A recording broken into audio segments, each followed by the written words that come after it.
Guys, look. Look at that. We've done 100 of these. 100. My dog, bro. We did it. My dog. It's nice to be committed to something. Yes. To be like, oh man, we're 100. And like, oh wow. And when you commit, you keep doing it. You know? Things grow and things change. And you're gay. I'm so gay now.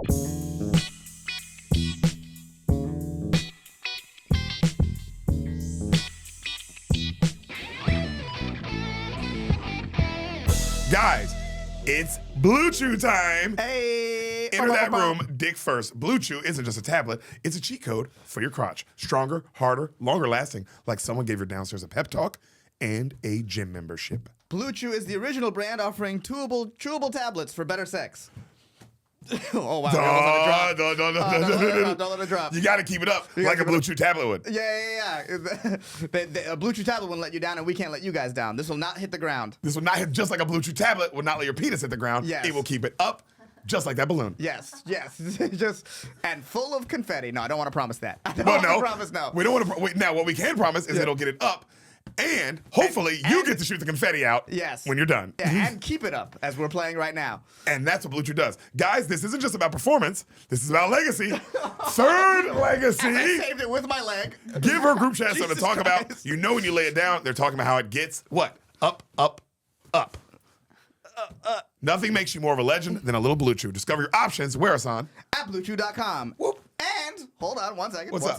second. We'll get there. And we have a special deal for our listeners. As always, get your first month of Blue Chew free. Just use promo code SOLID at checkout and pay $5 for shipping. That's it. Join Blue Chew's mission to upgrade humanity one thrust at a time. Head to BlueChew.com for details and safety info. And a big thanks to Blue Chew for sponsoring the podcast. We Now, did it. back to our show. My dick is rock hard. Yes, 100 episodes, baby. Woo! Merry Christmas! Hey, I guess it's kind of Christmas. Oh, actually, yeah. Yeah. Guys, look. Look at that. We've done 100 of these. We've done 100 of these stupid fucking things that no one has asked for. Yeah. And literally. people keep asking us to stop. Yeah, they literally want us to end this. They're begging. Yeah. The world is the government's asked to shut us down. Yeah. 100. My dog, bro. We did it. My dog. We did it. You know what? It's nice, too, because it's nice to be committed to something. Yes. To be like, oh, man, we're 100. And like, oh, wow. And when you commit, you keep doing it. Things grow and things change. And you're gay. I'm so gay now. You're gay, you have a kid. Yep. Val's still a whale. Some things don't change. Yeah, Val's still a whale. Some things just keep on swimming. You know? Yeah. Oh, boy, there's two. Yeah. Hold on.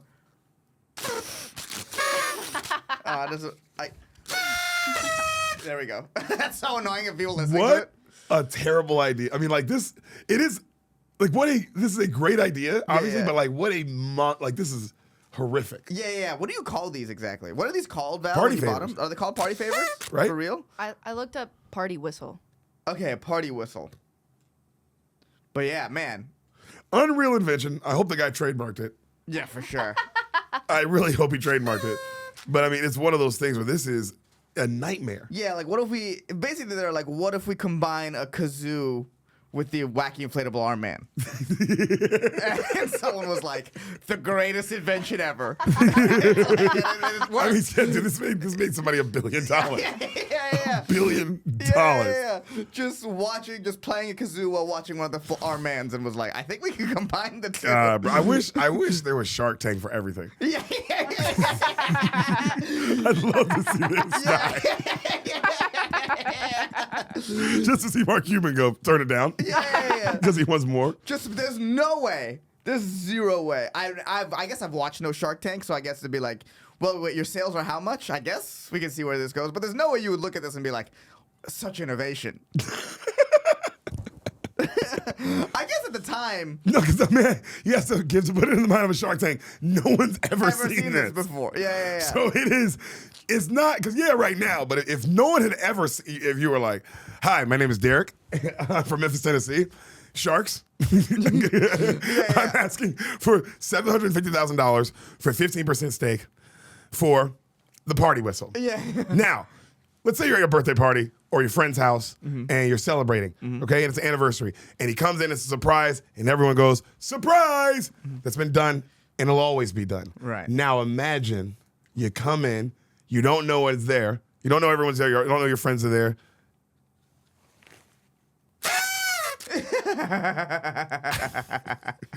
yeah. All the sharks are like, Yeah, what the fuck? yeah. And you're like, how many can you sell? And you're like, well, the beauty is that the second the party's done, you lose these. So you need to buy new ones. Oh. Yeah. And there's always something to celebrate. Yeah. Now, are you guys partners? Yes. I do the marketing. Ehsan came up with the technical. Yeah. I have the engineering. It was kind of Steve Jobs did. He watched me act it.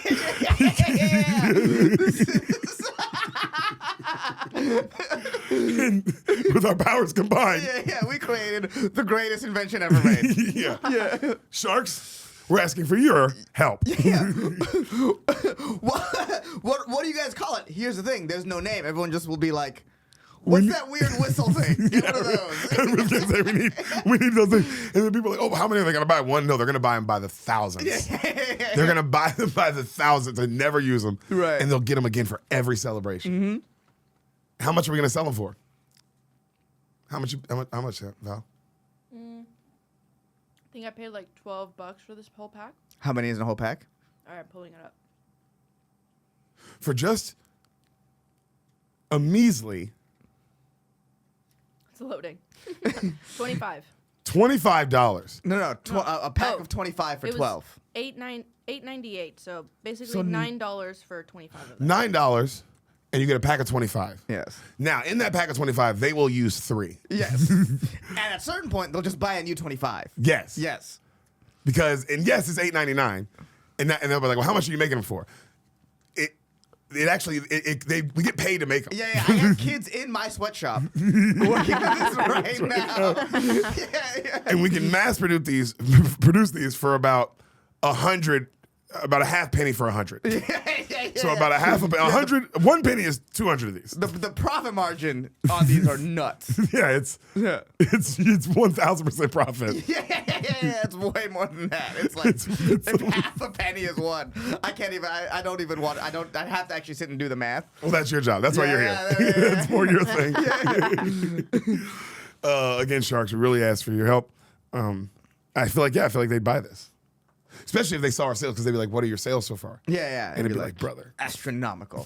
Through the.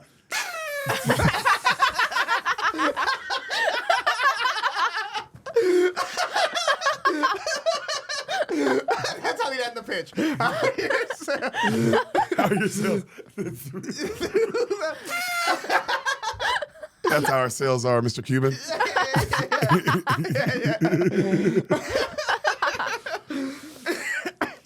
Oh, fuck. Well, Deric and Ehsan, Mr. Wonderful would hate it. Yeah. This is a dumb idea. Yeah. And dumb ideas go to die. You've been watching a lot of the Shark Tank? No, I mean in the past. In the past? I never really got into it. It's the greatest show ever. Is it? Bro, you think you make 20 seasons of not the greatest show ever? Yeah. Law and Order SVU. We can name the greatest shows ever, bro. And you know what I'm saying. Because when I say the greatest show ever, I don't mean like actual like True Detective season 1, greatest show ever. I mean like, nah, nigga. It's like how Price is Right is like the greatest show ever. Yeah. Whose line is it anyway? I wonder now that network TV is not as big, there's no like when we were in school and you were sick from school, you watched The Price is Right. Yes. Right? That was the whole point that was the best part of being sick from school is Price is Right. Price is Right. But they don't do that now probably, right? Like kids who are sick from school, they don't watch The Price is Right anymore. And also the next generation of parents and we don't watch Price is Right. Right. So I'm not watching Price is Right. Right. My kids definitely not gonna watch Price is Right. So that's like, oh, that's a dying. I That's think game yeah. shows are dead. Or like at least just network TV is dead for sure. But that's all game shows. Like who's gonna watch a game show? No, there's game shows. There's game shows online that do really good actually. Like YouTube made game shows. You know what? You're right. Because Mr. Beast, what is that? But it's not a game show. Mr. Beast. There's a lot of game show elements to it for sure. Yeah, you're right. I was wrong on that take. Yeah, game that shows take. aren't dead. Val, edit it out. No, keep it in. Keep No, it in. edit it out. So keep it just in. start where it says let 'em know. edit it out. No, keep it in. Keep it in. Let them know that what a horrible take that was. It was just the real. It's like, damn, they're not watching The Price is Right anymore. Also, the way things are more expensive now, you'd be like, back then you'd be like, you could win a top of the line radio for $200, and now it's like, you could maybe get family for your groceries for a week for $200. Guess it right. It would be a whole different vibe now. Damn, bro. Yeah. We were talking about that shit last night. Ehsan says we have to go to war. We don't have to go to war. We don't have to go to war. If we don't want to be poor anymore. I just think we are in the middle, if not very much in an or about to begin an economic downturn. It seems like people's faith in the economy right now is very poor. And you said there's one way to at least get it going again, and I'd be like, well, we could start a war. But we don't have to start a war. But we could start a war, and that always seems to help. I don't least make the a little rules. bit. I don't make them. Yeah, it's You almost know like, I don't- It's Deric almost Poston like doesn't our make economy is based off peddling weapons. But now that we don't make anything anymore, it's like, what else do we do? But What do we do? I don't know what do we do. Well, entertainment. Entertainment. But not even that. Not even that. The Koreans are catching up on the entertainment front. Yeah, dude. And also everything's online. Yeah. Like everything's just online. Like, great example. Like I know iShowSpeed is American. Right. But what is he really? He's really like an entity for the world online. Right. Like he's not branded as this like American guy. Like he's kind of more branded as like this world Right. guy. You know? And I think online you're gonna get more of that. Yeah. I don't think you're gonna get less of that. I think you're gonna get more of guys who are like more worldwide brands. Yeah, and a lot of what growing up, everything you watched was American. But Yeah. now it's like, online, it's like, you know what I'm into heavy now? Porn. No, and that's also mostly not American. I think nowadays, but No, we're not making anything. you ever watch a porn and then they have like a European accent? You're like, ugh. Yeah, you know what's funny? I don't like accents. Yeah. It's like, oh, this took me way out of it. I'd rather they have a AI voice if possible. I'd like to disconnect as much as possible. much as Just from reality. I don't. This is fantasy time. Yeah. The moment you have an accent, I'm like, oh, what is this? Polish? You know what I mean? I'm putting history on you. Yeah, I'm trying to figure out where you're from. Yeah, I don't need that, bro. Yeah. But no, what I'm into right now is there's like this Indian Instagram channel where it's just a bunch of kids and there's like games, and if they win the game, they get food. Are they hungry? Possibly. Well, and this is some like on some human psychology shit. This is like when they give out food in these places. In general, they do games to win food because people end up not taking the food if you just give it to them. So if they win the food, they feel like they're taking a part in doing something to get it. So that's something that's been done for a while. Like, people realize, like, people engage more instead of just like, we just give them the food and just sort of stay away from it because they don't want to take charity and some warlord comes and takes it and now they own the food, or some corrupt guy owns all the food. So that's a way to give it out. The putting it online for likes is a whole different level, though.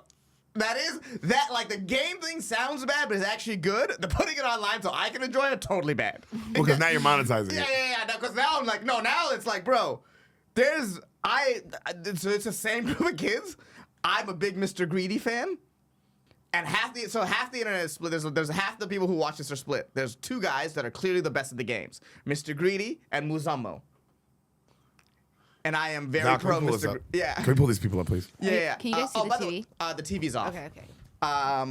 But the yeah, and I'm a Mr. Greedy supporter, and if you support Muzammo, I hope you and your false god.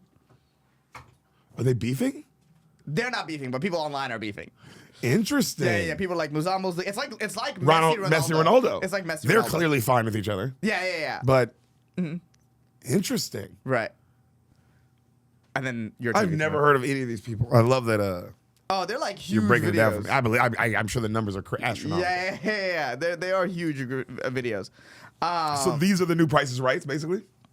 These are the new Deal or No Deals. I mean, no, because it's like, it still has to be on your algorithm. Like, there's nothing like, I don't know if there's anything that kids are watching now. Like, we all watch Prices Right. That was a thing. We all watched Maury when we were There's second. nothing like that anymore. That was like, I don't think there's anything like that anymore. Where like you can go, like, I could go to a random person I wasn't friends with and be like, that person watches The Price is Right. Now, if they're not in my friend group, I don't know if they're watching the same thing I watch. And I don't know if the friend group is watching the same thing. You know what I mean? Well, we know everyone's watching Operation Repo. Thank God. But yeah, that's what I've been watching now. It's just these like Indian kids trying to win food. Something feels off about it. Yeah, when you're saying it, it doesn't make me feel good. Yeah. But the food thing is real. The game thing is real. Like they make people. They found that if they play games, so people just want. At the end of the day, people don't have pride. Have pride. They don't really want charity. But if you make them win a game for it, they feel like they had a hand in something. Yeah. So so Mr. Greedy one is a fan account. Okay. That is made for Mr. Greedy. But yeah, they have to win us. They each play certain games, and the winner gets the food. Yo. Yeah. Look at that. Prime Mr. Greedy is back. Biggie just retired. Like they've created these. The fans online have just created the narrative. And in fact, Greedy swimming in the blood of those he beat. And this is what's crazy because I don't know what the actual. So look, if you scroll down, you see in the background there's the American flag. Yeah. It's become so big here that they put the American flag in the back because that's where a lot of their views are coming from. Is from America. Yeah, because we fucking love seeing a nigga suffer, fool. We love Hunger Games shit. We love it. Yeah. We love Hunger Games shit. Yeah. But yeah, so they and there's each different thing, and there's like the fat kid's called Little Big. One of them is called Ronaldo. Little Biggie has been benched after back-to-back bad seasons. IG. So there was an adult that was playing this game called that's Mr. Greedy, but there's an adult that was playing this game called Big. So Little Big and Big, but the adult hasn't been in the last few videos. Some are speculating he got a job. Damn, bro. Mm-hmm. Now, see, I don't know. This is crazy. It's making me feel a lot of feelings. But here's the thing, because it's the same kids every video, which makes me think, I don't know if necessarily these are like the poor kids that like the NGOs are there to supposedly help, you know what I mean? Or if this is just a village that is just, or like a town or a community that's just been doing these games and they blew up. Because wow. I've seen videos of like the actual games that they play to give away food, and there's like way more people than this, and it's not like the same cast Well, this of looks characters. controlled like a video, like how any video online would be. Yes, like a yeah, controlled situation. Yes. But this is clearly playing on the whole. You play games to win charity. Sandwich looks fire. I ain't gonna lie. The food always looks kind of. The chicken sandwiches always look kind of good. They always look kind of good. If you go down and scroll down, let's see what. Oh, you can't really see all the. I don't like this pan of bread stuff. Get that out of here. Yeah, I don't want a pan of bread, bro. Mm-hmm. But some of them have like you can't see. Some of them have like pretty good like looking chicken sandwiches. Well, what's the page called so I can? I forgot what the page is called. The page because it's like such a crazy. It's like a name. Yeah. I'll send it to you if I find it and we can look. But it's like. What the? Yeah. Yeah. Yo, what? At a certain point, they say 6'7" in the video. Wow. So, what does the United States make? I don't want to say, because you're convincing me that nothing is like the right answer, but I feel like potentially it's just this algorithm shit, right? Like it's nation to nation on what manipulation tactic works best so that we can sell that to your nation. Propaganda machine. Do you think that's what America makes is a propaganda machine? I think right now every country makes a propaganda machine though. Yeah, but I think now what's happening with the mergers of like Disney and OpenAI and things like that, it's just like data centers are being made up to be this thing, but it's really like that's just the place to hold the information, which is the manipulation. But that's not just America though. No, the that's what I'm thing, saying. Like China at one point sorry, I because got- of Yeah, TikTok. you're watching the videos. These kids are having so much fun. Yeah. Can we exit this game? I'm sorry. I literally missed everything because like, these kids are having the best fucking time. Yeah. Can we exit out of this because we are just watching these kids? Hey, Val, yeah, please. But also, when you in the episode, please leave in. I want people seeing me not listening to you. Yeah. Because I mean, it was like the cutest thing ever. Yeah, they are having a great time. They are were having so fun. happy. Yeah, they are having a lot of fun. They were genuinely so happy. They're all super happy the entire every video because they're Damn. like I guess at this point just playing games for a living. Yeah, bro. But they didn't look. And I hate to say this because what do I know about motherfuckers looking hungry? But they didn't look like they were starving. No. They don't look like that, and I have thought that. But I don't know if that's a good thing or a bad thing. I don't know. Yeah. And I don't want to say. I don't know if they're just performing. And I don't want to say. Because who are we to say? Yeah, we don't know. We don't fucking know. All I know is Mr. Greedy's the GOAT. And fuck that other guy? Is that what side we on? Yeah, Muzamo can. That's what we standing. We standing on business. Yeah. We're standing on This business. is the #1 Mr. Greedy podcast. Damn, bro. Yeah. Oh, yeah. Damn, it's crazy to find that out, and I've never been more like aligned with it in my life. Yeah, dude. I'm so Mr. Greedy. Mm-hmm.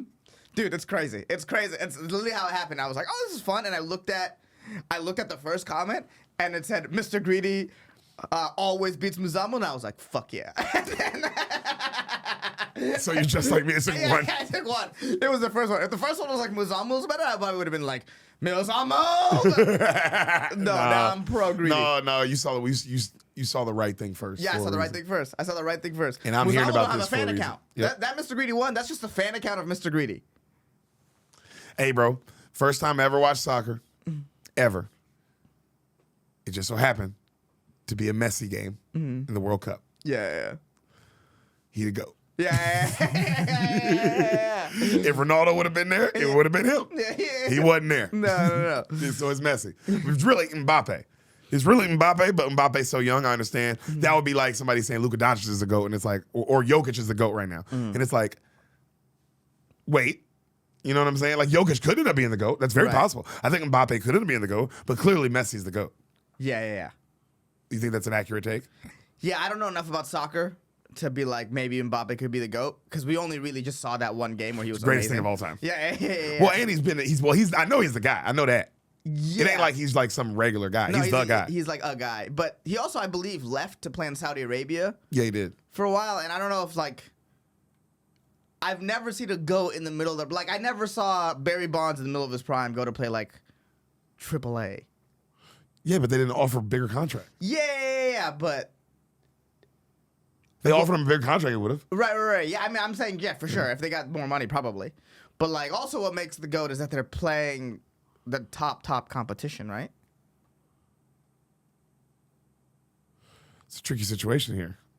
They're paying me more. They're offering me more money. I know they're paying me more. And it's a game. It's just a game. It's just a game. No, yeah. Like it's when you start really breaking it down. But at the end of the day, and you know what? Maybe the Saudi Arabian league is fucking fire, but maybe they're trying to make it fire. You need players like that. Yeah, but it just does seem like the best soccer players are playing in Europe, and they're playing in that Champions League where they play the top teams in Europe. Where he was playing at PSG, right? Yeah, PSG. Well, now I think he's back in Europe at Real Madrid. Really? Yes, he is, but he did leave to play in Saudi Arabia. Is he still balling out though? I don't know. I don't know. I mean, literally, he could be hurt. Yeah, I actually don't know He what's going literally on could with have popped his Mbappe. Achilles and not played for 2 years. Yeah, we'd have And no I'm like, idea. he's the GOAT. We'd have no idea. We don't watch soccer like that. I know it's Champions League right now. I wonder if Real Madrid's in it. Real Madrid's definitely in it. What am I saying? They're always one of the top teams, but I wonder how they're doing in it. You know how we the don't Champions know. League works? I know you can be not in it if you're losing. Look at the Champions League I standings. know you can lose your way out. No. So that's regular European soccer.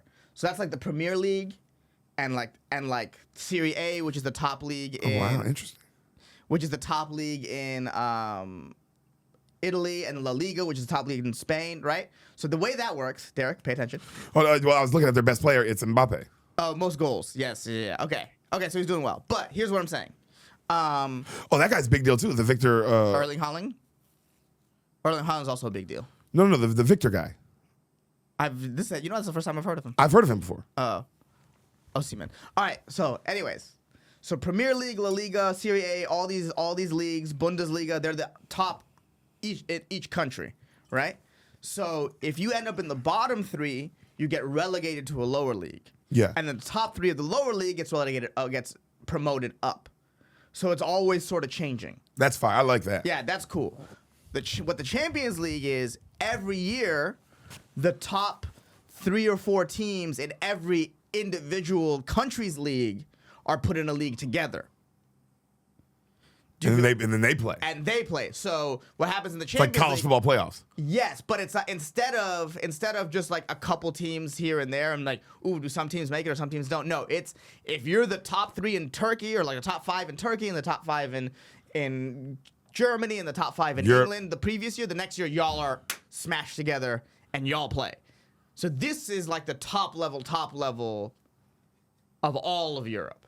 And Arsenal is them. Kind of. This is because right now they're all in groups. So I think the way that they have it here is like a little like it's like kind of like the World Cup. You know how the World Cup works? The preliminary stages, there's groups, and then there's a knockout round. Yes. Yes, that's how the Champions League works. Oh, 36 teams. Mm-hmm. Yeah, so this is the league phase, and then there's a knockout phase. Who's the superstar on Arsenal? They have I don't know. There's a guy. I have no idea, dude. There's a guy named Eze. That's kind of the names I know. But Arsenal right now is the best team in England. Who does Messi play for? Miami. He plays for the MLS. Oh, he's in the American League. He's in the American League, yeah. Is he still playing or is he retired? No, he's still playing. And who's Ronaldo play for? Ronaldo, he plays for Saudi Arabia, I believe, Al Nassr. Or Oh, he's Al in that Sharawi or league whatever. that Yeah, Mbappe yeah. went to. Yes, yeah. Yeah, I guess that's what makes it so hard. Soccer is to keep up. It's so much. I like football, NBA. They're so contained. Yes, I do like soccer. The World Cup is always like, damn, that's crazy. World Cup's amazing. That was amazing. Yeah. And now the more I think this like European stuff is pretty cool. I can't. I'll look at it every once in a while, but I try to watch a game. It's just I can't do it. It's too much for me. Yeah, I don't have any more bandwidth in my head for sports. I think that's the problem. I think all the bandwidth is taken up. Football, basketball, baseball. Yeah. And now UFC because it's kind of more. Yeah, it's well, in our life now. and I'm around it a lot That's more. what I'm saying. UFC is just in our life. In our life. In our life, kind of just. And I barely have any brain space for that. Yeah, but it's just on you. Yeah, it's just yeah, like we'll be in the green room and it's just happening. Yeah. Just UFC is happening around me at all times. Yeah. So, yeah, I don't have any more bandwidth for soccer. No, I just can't. And the reality is, there's just no hometown team to get me into it. There's one here. I'm talking about It's like a big team I'm too, talking Austin about FC. real European soccer. I'm not talking about like the MLS. I'm talking about like European soccer, which is like the more famous, which has a lot of American fans. A lot of straight up Americans are fans of European soccer now. The reality is that I try to get into it, but there's no hometown team. I'm into all these sports because I grew up in a town with a sport and it was a big deal. Yep. I think Arsenal's cool. They got a cool. I mean, look, they have a fucking cannon It's sick. as their logo. That's fucking sick. And it's fun to. And I had a roommate in college who liked Arsenal, so I was like, oh, I wonder how Arsenal's doing. But I don't have that like attachment to it. I didn't grow up in wherever in London Arsenal is. Yeah, where the fuck is that? I know it's London. Yeah, they also don't have where they're from a lot of the time. I don't like that. I need that in the name. Yeah. Cincinnati Bengals. Yeah. They were just the Bengals. I'd be like, where are they from? Fucking Spain? I don't know where they're from. Yeah. They a lot of them don't. Some of them do, but some of them don't. You know. Yeah. So it's like, it's hard for me to just get into that. How did we get here? I have no idea. Oh, we're talking about what we watched. Oh, Mr. Greedy. That's how we got on soccer. Because I was like, that's a Mr. Greedy to Lionel Messi to. No. This is how we got here. Deal or no deal. All that shit. Oh, yeah. Because I want, I think movie theaters are completely done. You think movie theaters are done? The Warner Brothers getting bought out by Netflix. Mm-hmm. I think that's it. I mean, I will say this. I was in the theaters with Knives Out yesterday, and it was packed. I didn't say it's died today. Yeah. I'm saying it's done. You think it's done? You think Netflix is buying them so they can put things in theaters? What are you talking about? Yeah. You know what was interesting? The first logo that pops up, the first like production logo that pops up for Knives Out is the Netflix logo. Whoa. Yeah. Netflix don't want you at the theater, bro. No, they don't want you in the theater. That's against the business model. Yeah, it's over. It's Damn. also it's a monopoly. Yeah, well, it's just all monopolies now. There's like Yeah. 6 countries. There's like 6 countries. There's like 6 companies now. Netflix, Amazon Prime. BlackRock. BlackRock Teen. And BlackRock Junior. Yeah, These it's are like, the companies it's like 5. And Delta. No, I think but that shit that sucks because I'm like, damn, bro. Like for me and my daughter, like they'll still exist, but going to the movies will be like taking your kid to do some cool, weird hipster shit. Yeah. Like over one of the record store. Yeah. They don't even advertise movies anymore. No. I had no idea this Knives Out was out. How would I have known? Was it good? Yeah. It's Knives Out. This is what I like about Knives Out, and this is not ruining anything. Okay, thank you. But I love mysteries and whodunits especially. I'm a big fan of those. You know, like Oh yeah, that's your shit. Yeah, and there's like 6 people, and who's out of the 6, one of them's the killer or whatever. And Knives Out always has some interesting, like the relationships between people are really interesting and all that, right? It's always a great reveal. Always a great reveal. Knives Out, and I'm trying to think of all the whodunits I've seen. Like really think of like a lot of Agatha Christie's I've read, a lot of like Anthony Horowitz I've read. Knives Out is one of the few straight up whodunits that besides the detective, there's a good guy. There's like a good guy. And each of the Knives Out, with the 2 you've seen, there's a good guy. Yeah. You know, there's the you know, whatever Anna de Armas is in the first one, whatever her name was. She was the good guy. Yeah. There was Janelle Monáe. And the second one. In the second one, there was a good guy. There's a good guy in this one. It's one of the few ones I've seen where, like, everyone's a suspect, but there's also a straight-up good guy that's not the detective. Yeah, that is nice. Because Agatha Christie, they're like, none of them are, like, really good people. You're always just But that keeps you on edge, though. Yeah, because you don't know who did what.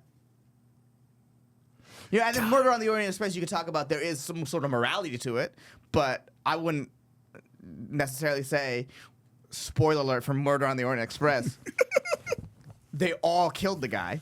Yeah. They're not necessarily good people, but the reason why Poirot lets him get away with it is that they did it for a moral reason. Yeah. So it's like, but at the end of the day, the detective in that in that story is the only good guy, and his and the police or whatever, his sidekick. No, the Knives Out, there's 2 good guys. It's very interesting. Yeah, there's 2 good guys. It's sick. God, what a great franchise. Really, I mean, to come off and this on some Daniel Craig, to come off an iconic character, That's established iconic an character. established iconic character, to being a lead in another established iconic. Well, you know, you're creating an iconic character. You're creating an Benoit iconic Blanc's a new person now. That's a person. Yeah. Benoit Blanc. It's like, damn, bro. I was watching that like, damn, Daniel Craig, that's wild. Well, he's That's one of the impressive. better actors ever. Yeah, that's Like impressive. when it's all said and done, we're gonna look back at his career and people are gonna be like, "Oh, he's like one of them ones. Like he was like a Tom Cruise. He was like a one of the, like a rare guy." Well, two iconic characters that lasted in series, multiple movies. Yep, and great in Independence, Girl with the Dragon Tattoo. Like the motherfucker can also just act too. It's funny Like to say call that independent, but he was great. In Girl with the Dragon Tattoo. I guess a movie that's not a. That's not like a standalone movie. Yeah. Yeah. So he can like I the forgot dude. he was great in that. The I dude forgot can he was in act that, his yeah. ass off, bro, Yeah. and that's why he's also like. He's just entering this older phase. Like, who knows what other roles he'll take? Only problem is they're not gonna be in movie theaters. No. It's gonna be stuff like this where, because this is the second week it's out in the movie side, so the word of mouth on this is good. Yeah. Yeah, they're not gonna advertise movies anymore. I think you're right. You also said this. It's like it used to be the advertising budget and the movie budget were so you double the movie budget for the If advertising the budget's budget. $100 million, the movie's really $200 million. Yeah, but now we're not even seeing ads anymore. So there's no marketing budget. So Yeah. now I think there's just production budget. Right, 'cause- But now if you have a hit, if you Word of make mouth. $100 million, if your movie actually makes $200 million, you made $100 million.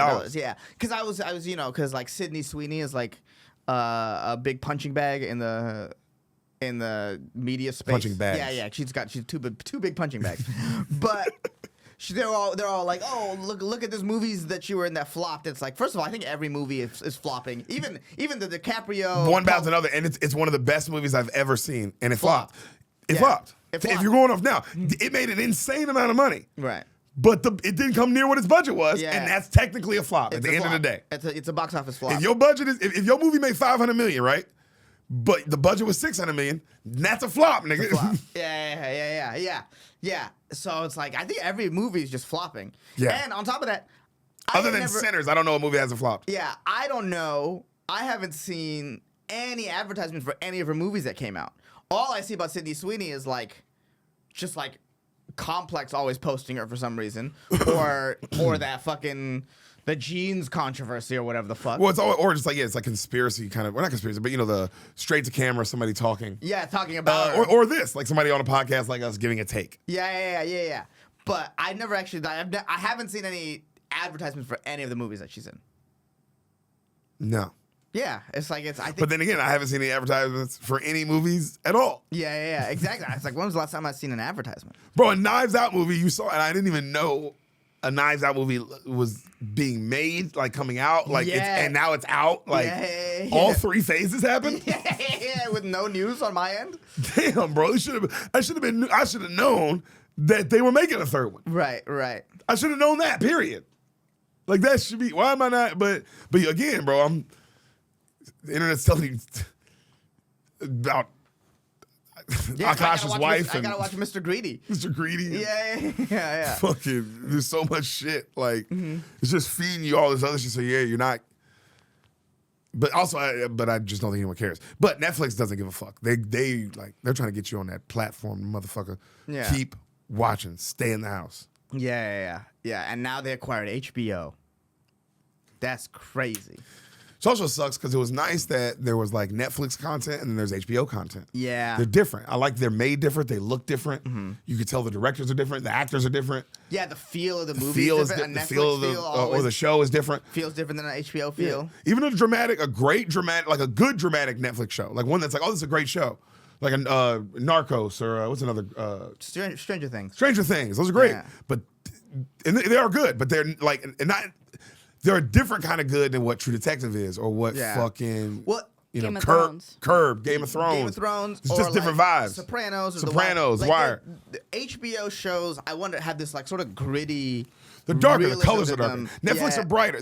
Which is my problem with Netflix. Stranger Things is a bright. Everything's retro colored, bright. And colored, some shows should be bright. Not every show. Right. That's my problem with Netflix. Not every show should be. And maybe with HBO Max, I'd probably the same thing. Maybe some shows should be brighter. I don't know. You know what I mean? Yeah. But I think most people on Earth, when people say the greatest shows ever, they're 9 times out of 10 they're HBO shows. It's because it looks real. Right. It looks like, oh, that's what the real world looks like. Like right now, it's like there's bright colors in here, but everything's not as bright as this. Right. Like your shirt's not as bright as this. Right.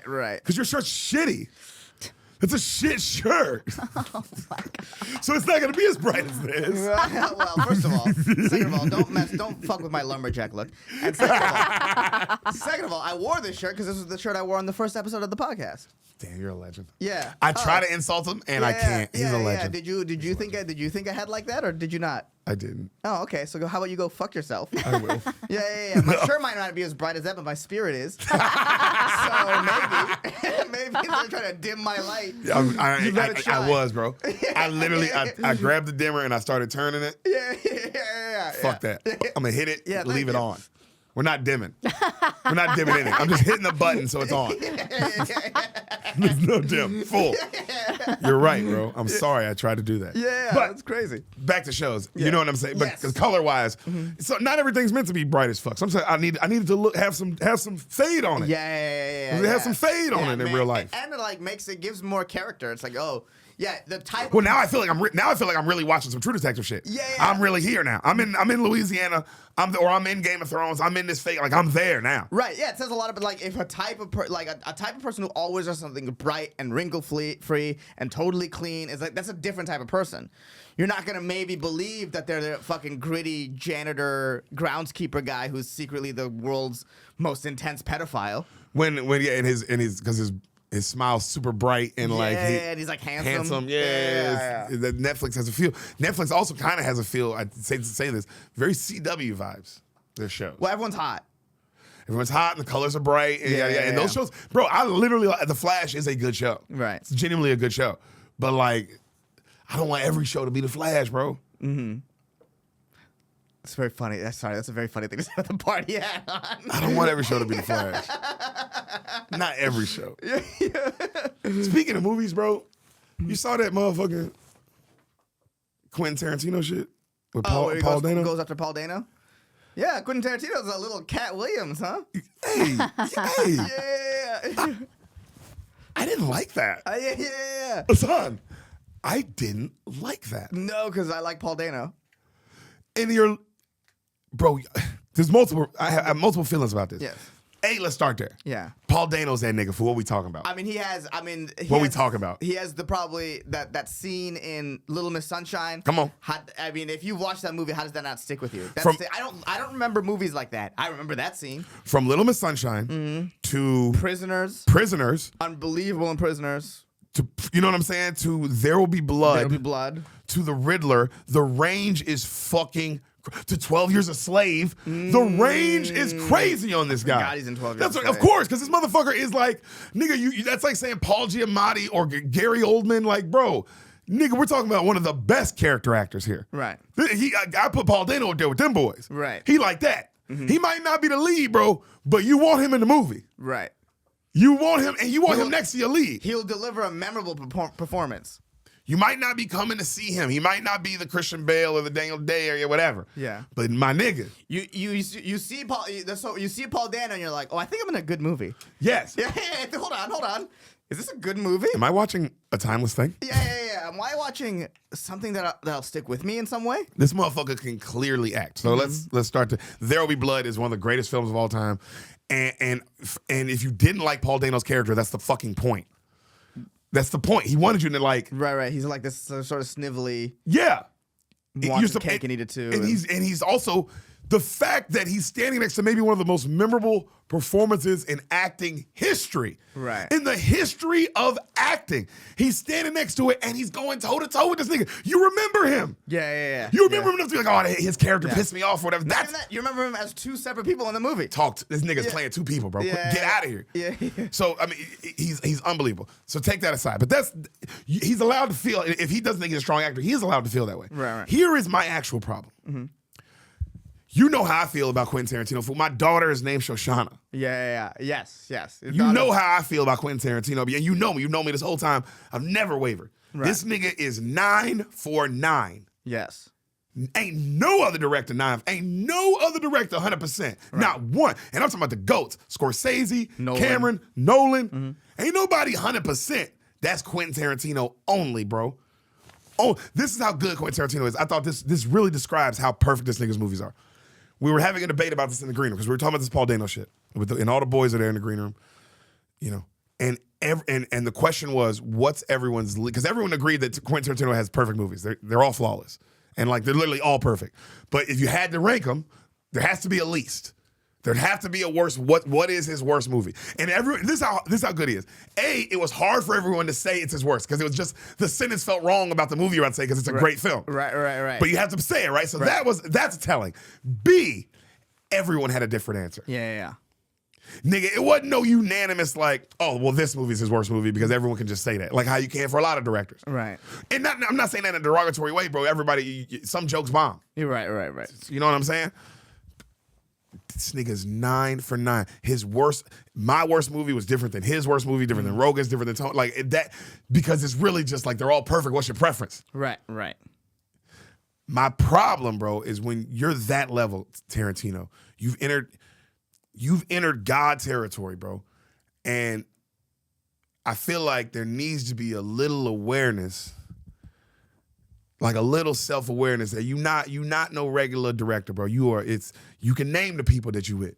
It's you, it's Scorsese. It's like, you're like Hitchcock or whatever the fuck. Stanley Kubrick, nigga. You can name the names who up there with you, bro. It's rare air. It's the most rare air. Right. We're talking about you're on Mount Rushmore, nigga. You're George Washington, bro. You know what I'm saying? Yeah. I feel like, my opinion, this is just my opinion, when you enter God territory of an art form, you get all the benefits and glories of being a god.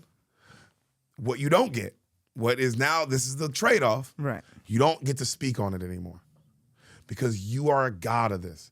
Your weight, like you don't get to criticize and like, you know what I'm saying? I feel like coming at a nigga like this, like, damn, bro, you doing this is like affecting this man's livelihood, bro. Like you ain't just a regular person giving your opinion, and you got to be aware. To me, it's no different than, bro. Dave Chappelle is allowed to think some young comic sucks. 100%. He says Dave Chappelle saying some young comic sucks. It's like, damn, bro. You realize you might be different. fucking with his life. You a different person. Yeah. You got to be aware of that. You got to be walking around knowing you Dave Chappelle, fool. Come on. Yeah. You got to walk around knowing you Quentin Tarantino, bro. You're not everybody else, period. Right. And I know that's not fair. You put on your pants like everybody else. Yeah, nigga, you do. But in your pants, you Quentin Tarantino. Ain't nobody else Quentin Tarantino in their pants. So what the fuck we talking? My personal opinion. I feel like when you enter God territory, you get the benefits of being a God, but you don't get everything in this life. Yeah. Everything balances. You don't get to give a. I feel like you shouldn't at least criticize, because it's like, man, you're not even just a regular director, bro. Like Ryan Coogler saying this, and I think Ryan Coogler's going to enter that category but he's a young guy, right? It wouldn't hold as much weight. I would be like, damn, that's crazy, but it wouldn't hold the weight of like, nigga, Tarantino, Martin Scorsese saying this guy. It's like, damn, bro, what you doing? You like, you could affect this guy's life. Yeah. That's. And it's nonsense. You know he's good. Yeah, yeah, right? You make movies. Maybe he's not the type of actor you're looking for. 100%. Yeah, and he maybe wouldn't fit in your movies, which he probably would if you gave him the shot. I mean, yeah. If I had to fucking guess. He probably would. It's Paul Dano. The guy was the fucking Riddler. Have you seen him? Yeah. If you've seen him, he was terrifying. He literally he was going head up with Batman. You were like, yeah, I believe this. Yeah. I believe this skinny weirdo is going head up with Batman, nigga. I believe, just like Heath Ledger as Joker is the Batman. Like, you believed it. Like, no, I believe this guy is going toe to toe with this superhero. Right. Yeah, it just seems so unnecessary. Yeah, it's fool. Like, damn, like, bro, it is like, did you do this on Shannon Sharp's podcast? That's what it feels like. Yeah, bro, what is this? Yeah. But I said, and I said this to Schultz. I said, bro, I think, and I love, just like anybody else, the Cat Williams interview. Everybody else, it was incredible. But I do think he opened up a portal. Yeah, he ushered in an era of comedy that's like, whoa. Not just comedy, of life. He opened up, because remember, this interview was beyond comedy. Yes, yeah. This was the most viral interview in the world. Right. This had more views than everyone interviewing the president. Right. That's how big this was. So it was the biggest thing. It was possibly the biggest thing in the world. I don't know what was bigger that year. And we rewarded. The whole reason it was big is because he went on there just shitting on everybody. And we rewarded that. Right. Now, to give Cat Williams some grace, it wasn't like he went on there just shitting on random people. He was talking about his own personal experiences with Cedric the Entertainer and Steve Harvey. You know what I'm saying? He wasn't just going up there going, I think this nigga sucks. Right. He was going, this motherfucker stole my joke. Right, you know what I'm saying? So, right, but my point is the fact that it was so, everyone's looking at it. And if you're not in this, what it looks like is he's just shitting on, he's talking shit about everybody. Right. And we're praising it. We were like, this is awesome. And I think subconsciously in the universe, it's like it has opened up a door to let shit on people and it be praised. Because I've even seen some of the comments of people like being like, yeah, fuck Paul Dano. And it's like, why are you opening this door, Tarantino? Right. For what? Right. But Paul Dano's pretty like, it's not like he's in everybody. He doesn't have a podcast. It's not like he's in everybody's, like everyone's thinking about Paul Dano all the time. Yeah. He's just a guy working. He's trying to take food out of his mouth, bro. Yeah. He's not overly political. He don't go on nowhere and talk about nothing. I don't know how he votes. Any of his opinions. I know none of Paul Dano's opinions. I know that nigga can act. Yeah, and I know that he does act for a job. And yeah, they're like, fuck with that is like kind of like, yeah. And you Quentin Tarantino, bro. You ain't Roger Ebert saying this shit or whatever the fuck. Like he allowed. If Roger Ebert, he's a critic. That's his point. If he's like, I think he's a weak sauce actor, and the worst part of There Will Be Blood, yada yada, and he ruined the movie for me, 100% allowed. And Tarantino, you can agree with it. And if we were sitting down in the green room and you were telling us that, I would be like, damn, that's how you feel. That's crazy. And I might be like, oh, I kind of see what I might like, but doing it on a thing, airing it publicly, and actively trying to ruin this man's career. It feels very personal. Right. Feels like he either turned you down for a movie or something happened with something in the behind the scenes movie industry shit, and you are now like, fuck this nigga. Right. And you know what, Tarantino? Maybe you're right. Maybe fuck Paul Dano. Maybe he did do something. But I don't think It's just like any public beef, bro. It's like, well, what does this help? What does this really actually help, bro? Yeah, just the whole well, this is like you're talking outside of comedy, but especially in comedy.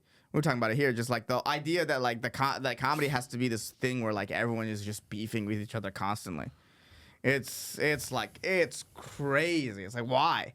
There's Gets so clicks. much, It gets them clicks though. Yeah, because I get every single one of them videos. Yeah, bro. yeah. They come right to they send them. It's like that. And Miles was saying that Miles Johnson, who we've had on the pod, he was a vampire. He had a cape on. He had a cape. The guy with the cape. Yeah. But I hanging with him this weekend, and he said he thinks they're literally the algorithm is sending all of those people their videos directly to us. And all our videos directly to them. And it's just everyone, feedback loop. It's a feedback loop, and no one else is even getting them. Right, that's a good point. Like, no one must not know the drama that is happening in the comedy world. Like, we know it, obviously. Yeah. Because it's Well, I get zero of that, and I consume comedy podcast. I follow comedians. I get zero. But you get none of the hate YouTube videos no, ever. we could open my algorithms. I just don't. No, it's because she's not. We're watching it. It's us. Yeah, it is yeah, our fault. No, I agree. Yeah. I believe, and I believe and I think she's the majority. Right. I think it's literally just being our videos are being sent to them. Yeah. Our takes are being sent to them. Their takes. We're making it. Everyone's making each other money. Yeah. They watch our takes. We watch their takes, and it's like a comments are going. The it's clicks like a are going. feedback loop, and we're all kind of actually making each other money. Yeah. No, it's actually maybe it's a good thing. Yeah. We're all kind of helping each other out. Yeah. Everyone keep making clips. Yeah. Well, no, I would say like the people like we talk about like the red bars and the like the elephant graveyards. If they stopped existing, I think that's a canary in a gold mine that like comedy is about to really take a hit. Because think about it, you can make a big YouTube channel off of disliking the stand-up comedy that's out there. Yeah, you're right. If Elephant Graveyard and those guys, Yeah, if they started making all the content was about like violin players. Yeah. It was all about violin. I'd be like, yeah. I think the industry's changing. I think comedy's time in the sun is done. Yeah. As long as those exist, that's kind of a signal of health for our community. No, it is. We've entered pop star status. Yes. Comedians have entered it's pop star shit. Yeah. Same way people, same way people are discussing Gunna and Young Thug and all like, oh my, and this and that. Like it's entered that. Yeah. Oh, Shane and Schultz and Tony does and Norman. Like it's all, you know what I'm saying? But I think the difference between the Tarantino thing and comedy, though, is that, like you were saying, like Tarantino's supposed to be a god. This like was like a crack in his ego, because it's like, why would you talk about this random actor, right? So it's a crack in his ego, and so you look at someone in this god position, you're like, you shouldn't be having an ego though. Like you have whatever you want. So then comedians should have an ego. So the beef is like, oh yeah, they are feeling something. It is personal. Yeah, I get what you're saying, but the beef a lot of times isn't personal. The beef now is a lot of times like, I don't like this. yeah, I just don't. I've never met this guy, but this is how I feel about him as a person. It's like, well, that's kind of crazy. And because you're going off these clips that you're being sent, that the algorithm knows like, oh, this person doesn't like these kind of clips. Right. Like they're hate watching. Right. It knows like, oh, you like, oh, okay. Yeah. Oh, this is like, oh, because you watching this different than how you watch certain videos. Like it's reading you. Right. So it's just like it knows like, oh, you like this shit. You love like, yeah. I mean, literally this morning, every morning I feel like I wake up and it's just a video of someone shitting on someone. Yeah. And like, and it's something that we've talked about earlier. It's just like, because of how popular it was to shit on Austin this past year. About like people being like, oh, I don't like things like Kill Tony because it's the only way to make it. And it's like, it's clearly not. Yeah. It's clearly, is it a way to make it? Obviously. And do the people who make it? Duh. They like sell out. But there's also like, bro, there's so many ways outside of Kill Tony that people are making it a comedy. That's like kind of insane to say. Insane. Only right-wing people, you got to be this to make it. It's like, what are you saying? Right. Or like, oh, all they do is help disabled people. At least someone's doing it. Don't. At least someone's doing it. Ehsan? Oh, don't help disabled people because Austin helped disabled people? What? Ehsan? What? Don't. You're about to get me going. I don't give it's crazy that people say that, by the way. I do think it's crazy that like the clip I saw of like going to Austin and making fun of people with one arm isn't comedy, and it's like, oh, first of all, what a horrible thing to say about like these people who on Austin who come to Kill Tony and they have cerebral palsy or they're in wheelchairs or they have brain damage they got beat into brain damage and they found a second chance at life. What a horrible way to just minimize them. Be like, oh, they all have one arm. It's like, wow. You know what? Every time I watch those videos where they let the special needs kid score a touchdown, I'm like, why don't they fucking hit him? Yeah. Why are they letting him score? It's why. Yeah. Hit him. Yeah, that whole take of fuck Kill Tony because oh, they're just making bro. You know how many people? Oh, they're just making people famous. Oh, bad. Yeah. Oh, I forgot that we shouldn't be. I forgot we should treat them as marginalized and not give them a chance at anything. Oh yeah, let's not help them. Let's take away their own. They signed up for the show. Let's take away that. Let's take away the fact that this is what they signed up for. Because they like it. They like it. And it's like, oh, there's a shot for someone to actually listen to me instead of calling me some fucking. Just marginalizing me and calling me some one-armed comedian or whatever the fuck. Which you still do. Like, isn't that crazy? They're all like, oh, they're just making people famous. And it's like, well, you go do it. Yeah. You give people a chance. Name, and bro, because here's what's crazy, bro. Like, say what you want about Hinchcliffe, dog. Say what you want. Who the fuck else is putting on disabled people anywhere? I don't know the string of people Taylor Swift put on. Where's all these people signed under Jay-Z and Rock Nation? Yeah. Like who else is doing it? That's so funny to call them. They're just physically disabled. The special bodies. You know what I'm saying? But like, bro, this motherfucker Aaron Bilal can't talk. Oh man, he doesn't. Motherfucker telling me like, oh, just some of those guys just don't deserve it. He can't talk. Doesn't deserve it? Yeah. What he had to overcome is literally unimaginable to us. Yeah, dude. We can't communicate. And he can't communicate the way that 99.9% of the world communicates. And he gets to be a comedian, a famous comedian, and Tony helped him do that. And you're like, man, I fucking hate this shit. What the fuck is happening? Yeah. All these disabled people don't deserve a career because Tony voted for Trump. It's like, get the fuck out of here. Get the fuck out of here. That's crazy. That's crazy. You know he really helps disabled people. Yeah, but he's also conservative. Yeah. Name another show that has more trans people on than Kill Tony. Trying to make everyone actually interviews them and talks to them. Name another podcast like that. Bro, literally, there's a guy on there, grown man in a child's body. made, you know what I mean? Like our boy. Like this guy just, it's crazy to minimalize that. Like how many disabled people are y'all bringing on y'all podcast, bro? How many people are like, you know, how many people are people trying to put on like that? Crazy. Only person not, I mean, like at least Theo, like I respect Theo does bring on like random people on his podcast. Like a plumber. Yeah, bro, garbage man, motherfucking mail guy, like just a random motherfucker, bro. Like I respect that shit. But and this guy is beyond random, is helping people who truly have it bad in life, bro. Truly got dealt a bad fucking hand.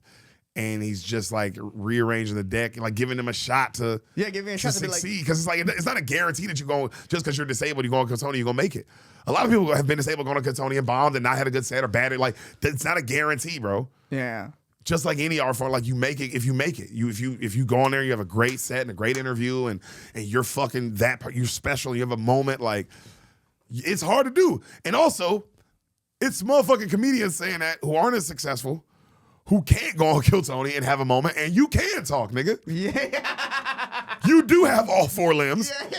And you've been on Kill Tony and nothing happened. Yeah. And you mad at the motherfucker who can speak. Yeah. Gee, you know what I'm saying? Like, that's crazy. Yeah. Motherfucker got their arms tied behind their back and they kick your ass and you're like, it's only because your arms were tied behind your back.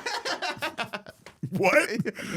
I mean, just that shit, you know, I have such a, because that's beyond it. Like, I'm a defender. You know, Tony's our boy. I'm going to ride and die with anybody who's my boy. But beyond that, like, it's crazy to shit on somebody helping disabled people. Like, from an outside point of view, like, that's crazy, right? Like, that's a crazy thing to say. Like, that's the reason you don't like Kill Tony is because disabled people get a shot? Yeah, hey, disabled people, remember your fucking place. Bro. I guarantee you, I don't know shit about Tim Tebow. I guarantee you that nigga voted for Trump. I'm not going to Africa and circumcising people. Is that what he's doing? I don't know. Yeah, he does that. He does that? Yeah. That seems kind of dark, actually. He's not like building schools. He's just circumcising people. No, they go like it's like actually. Wait, hold on. Don't destroy the point before we get to. It's just funny that you took it to take it like that. To take it, he's sneaking there. Yeah. He's in the night. Tim Tebow's fucking got face paint on, like crawling to a hut. I'll say this. Clearly medical, so like when needed, circumcision, like when people giving birth and like it was like that, and then like a bunch of other like medical shit. Okay. That they go over there and they do. Sometimes like Christians go over to the other places and like put their sort of sexual stuff on stuff. Well, they and definitely I'm like, do that too. Yeah. Because it's like But you know what? I'm not. You know what? For anyone to criticize, hey, bro, you go over there and help them. Right. That's my whole point. Right. You go over there and fucking help them. Right. Regardless, go over there and help. You're not. You put retarded people on your podcast. You're not gonna do it. So shut the fuck up. Motherfucking going on. How many fucking disabled people has Vulture had on? Yeah. Because you keep bringing on people shitting on Kill Tony. You bring on a person who's disabled then, please. Yeah. Like, it's crazy to be like somebody voted for Trump. So Bro. whatever they do, whatever good they do, invalidates. It's also crazy that, we say it all the time, just that everyone thinks that we all voted for Trump. It's just like, bro, what the fuck? And they just say shit. Yeah. But that, and again, that's fine. You can say your shit, whatever. But the disabled thing, man. Like, Yeah, that's a like wild. saying take. Tony's a bad guy and all this shit. It's just like, bro, that shit. Just, Well, that specifically, that Kill Tony is bad because disabled people can have a chance on it. and it's like, bad for comedy. It's like kind of like, whoa, that's wild. That like really shows how you really feel about what you think is like, because people always talk about don't punch down, but like that shows how you really feel about the disabled people. Yeah. The fact that Because you're like, don't punch down. Because that's what you're saying. Because those same people who are like, don't punch down, are also like, but don't uplift them. yeah. Don't praise them. Just don't punch down on them. Yeah. Leave them ignored. Yeah. And then let us use them for brownie points later sometime. Yeah, when I want to start my charity. Yeah. For tax purposes. Yeah. That is it's so fucking. It's like a wild thing to say. Because it's like multiple comics have said this. Yeah. Where it's like, all it is. Now, of course, we make fun of it. It is fun. There are funny jokes on it, but like still, it's like to actually believe that. No, to make fun of it all day. Yeah, but to believe in your heart that something's bad for comedy because it's helping out comedians is just, that shit is mind blowing to me, bro. Yeah, and comedians who really like, you know how hard it would be without Kill Tony for Aaron Belial to get in front of people? Be hard, bro. Facts. Martin Phillips and all these, and these motherfuckers is funny as fuck too, fool. So Yeah. you ain't do There's also like, you're also like, take away from the fact that he's murdering they're murdering these stages. Come on, dog. We're not even factoring that into the discussion, but they're killing it. It's like, what more? But again, you know what? I'm realizing as we're saying this, because all the listeners, I'm sure they're like, wow, they're really talking passionate about this, and they've never heard of any of this shit talk. I'm sure they're like, I love Aaron Belial. It's like, what are they talking? Do people hate him? And it's like, you're right. No, they don't. No. We're talking about literally other people in our field. It's kind of crazy. Right. But we're empowering it. Look, we're doing it right now. Yeah, of course. But at least we didn't mention names. No, Tarantino. Yeah. That's a name we can mention. That's not our field. No, that's not. Well, also, that was news. Well, because that's insane. I woke up to that on my phone as a headline, which is crazy that that's a headline. Tarantino's opinion on another actor, I don't think outweighs. Yes, it does. I just said why. He's entered the pantheon. Right. You know that. You know that, bro. Yeah. Michael Jordan having something to say about a basketball player is news, nigga. Tom Brady saying something about a quarterback is there's certain people you don't get to have that kind of critical opinion anymore. Right. You get to be a billionaire, godlike person. Right. I have a question. How did it come up? Like, was Tarantino prompted? Like, you know what? That's great because I've only seen the response. His answer. I haven't seen how. It was like, tell us what you think about Paul Dano. We're gonna kill your kids. And they're like, oh, okay, actually. Yeah, actually, Tarantino. And it better be the right take. So he was like, what do you want? What do you want? What do you feel about Paul Dano? Feels like you don't like him because I don't know what. Tarantino also punched down on Matthew Lillard. And it's like, hey man, let the guy who was in Scooby-Doo in 2002 chill, huh? Let me see if I can find. Wait, what did he say about Matthew Lillard? He didn't like Matthew Lillard As a person I or don't an care for actor? Matthew Lillard. Wait, in what movie though? Oh, this is on the Bret Easton Ellis podcast. Okay, this is too much ads. It was on a podcast? Well, that's what the Matthew Lillard thing says. Because I feel like if it was on a podcast, people would play the clip. I've only ever seen the words. Yeah. Shane playing. It was definitely on a podcast, which was the other thing. It's like, this Well, how is come just- nobody's playing the the clip? Bret Easton Ellis podcast.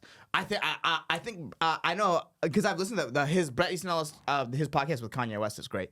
This was years ago. It's like in 2017.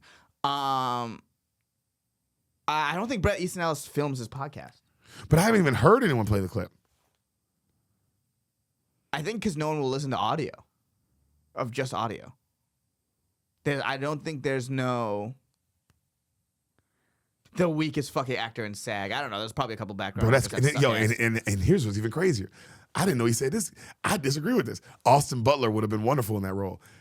Why? Nigga, he ain't that good. Yeah. Why? I get you like him and you put him in Once Upon a Time, Right. but he ain't fucking Paul. Like, nigga, if we being real, we talking about actor to actor, Austin Butler to Paul Dano. Now, can Austin Butler maybe become that? Maybe, but this guy, Paul Dano, it's proven. Yeah. Fact. We can go look at the track record. Austin Butler is also, I think, too attractive for that kind of role. Yeah, wait a minute. Yeah, so the preacher was beautiful. Yeah. That's The whole point is that he's supposed to be like this Weasley guy. Weasley Midwest guy, right? Also, I don't believe at the end of the movie There Will Be Blood. He's this old withered man, alcoholic, but he kills fucking Paul Dano with the bowling pin. Yeah. I don't believe that old withered man is killing Austin Butler. No, my God, Austin Butler would wipe the floor with him. So you see what I'm saying? So Austin Butler went toe to toe with the fucking savior in Dune. did. That was awesome. Fire. Yeah. He was great in that. He was actually great. He in was that. great in that, but that's the right role for him. That was a great role for him. I don't. I'm not saying he's not a great actor. I'm 100% saying I think most people would agree he is nowhere near Paul Dano. Yeah. So he shared why he placed Paul Thomas Anderson's "There Will Be Blood" as his 5th favorite. That's So- what he was talking. He was talking about his favorite movies. That's how he Okay. got there. Okay. Yeah, and then this is how the whole like bit Also, starts. wasn't Yeah. that movie 20 years ago? Wasn't Austin Butler like 10? Yeah, I don't know how old is Austin Butler. Like, I think not 22. Yeah. There's no way. When did There Will Be Blood come out? God, I can't imagine being Paul Dano and waking up to that. Just write There Will Be Blood. You don't have to write when it. Can you where. imagine waking up to that? If you're Paul Dano. Yeah. Waking like, up to what the fuck? What? Yeah, just look up There Will Be Blood. Okay. 2007. Okay. How old is look up Austin Butler's when was Austin Butler born? Austin Butler. So you're telling me a 16-year-old Austin Butler would have been perfect for that role as a Weasley priest? Get the fuck out of here. What are you talking about? That's actually insane to say. Quentin, just say, hey, man, I really would like to have sex with Austin Butler. Like, I truly want to have sex with him. What a legitimately insane. That's an actually legitimately You know insane about, thing to say. and I can't believe I'm saying this, but you actually made a great point. That's it. I just can't. I can't believe. At some point in these last 100 episodes, you really nailed one. You actually made a great point of Tarantino. You are in now. When we say godlike person, I don't want people tripping like, oh, call him a guy. Like, no, in the film industry, he is that. Yeah. Period. All right. And it is interesting for a person who is a godlike person in their industry to show like an ego crack. Like to show this. You're showing a crack in the armor. Right. Why? You're showing there's clearly a thing between you and Paul Dano. Right. Why are you showing that to the world? Well, maybe it's just, because it is a podcast and you sort of get, maybe him and Easton Ellis are friends and you're just talking. You get to yapping? Yeah. You guys are just talking with your friends and you're just like, okay. Yeah, but he calls him weak like 7 times. Like he is. He says he's the weakest fucking actor in SAG. You're not yapping, bro. You hate this man. Weak, uninteresting, weakest fucking actor. Also, you are a media. You've been in the media, bro. You've been in the media trained. since 1991. You've been in the media. Yeah. You know that you can't say something like that. Yeah. you also know Quentin Tarantino saying this is gonna be like you did this to him on so purpose, funny. bro. Yeah. That's That why is I'm funny. like, why? That is so funny to say weakest actor in SAG. Like we were talking about the CW earlier, but just to like watch all of CW and be like, this is way better than Paul Dano. To watch Riverdale and be like, they're all better than Paul Dano. Yeah, so the fifth lead in Green Arrow is worse than Paul better Dano. than Paul Dano. It's better than Paul Dano. Yeah, like what? Yeah, bro, I just didn't. Man, it made me. It sucks to just see like somebody you revere is like their art that way, Right? And then they do something. You're like, oh, you're just still a person like everybody else. Kanye. Yeah. No, Kanye has lost his mind. The Kanye stuff is like, oh, this guy, like a guy wearing an iced out Nazi symbol chain. It's like, no, you've like actually like, no, there's like a break in reality with you. This isn't a break in reality. This is like, bro, why are you doing this? Yeah. This is Kanye is more like, damn, bro. This is like, these guys like, how gone can he get? Kanye, Antonio Brown, I put in that where you're like, oh man, this guy's gone. Yes. This is a sane thing to say. Yeah. Almost too sane. Yeah. There was no break. It's not like Quentin, and it's also not that Tarantino's known for having psychotic breaks. No, this is a calculated move. Yeah. You want to hurt Paul Dano. Mm-hmm. Why? Yeah, there's something deep behind. There's something happened at a party. And if something didn't happen, bro, what's going on with you? If something didn't happen, that's crazy. Then it's like, bro, That's maybe like actually like, yo. or is this the first break? This is the first break. Yeah. He is 62. You know what else we're forgetting? That like you like because we're like, oh, he's saying this yada yada, and it's like, bro, what if he's literally Just like, getting what if old. like in a couple months he's saying something again, and then something again, and then it's like, Oh, you're getting old.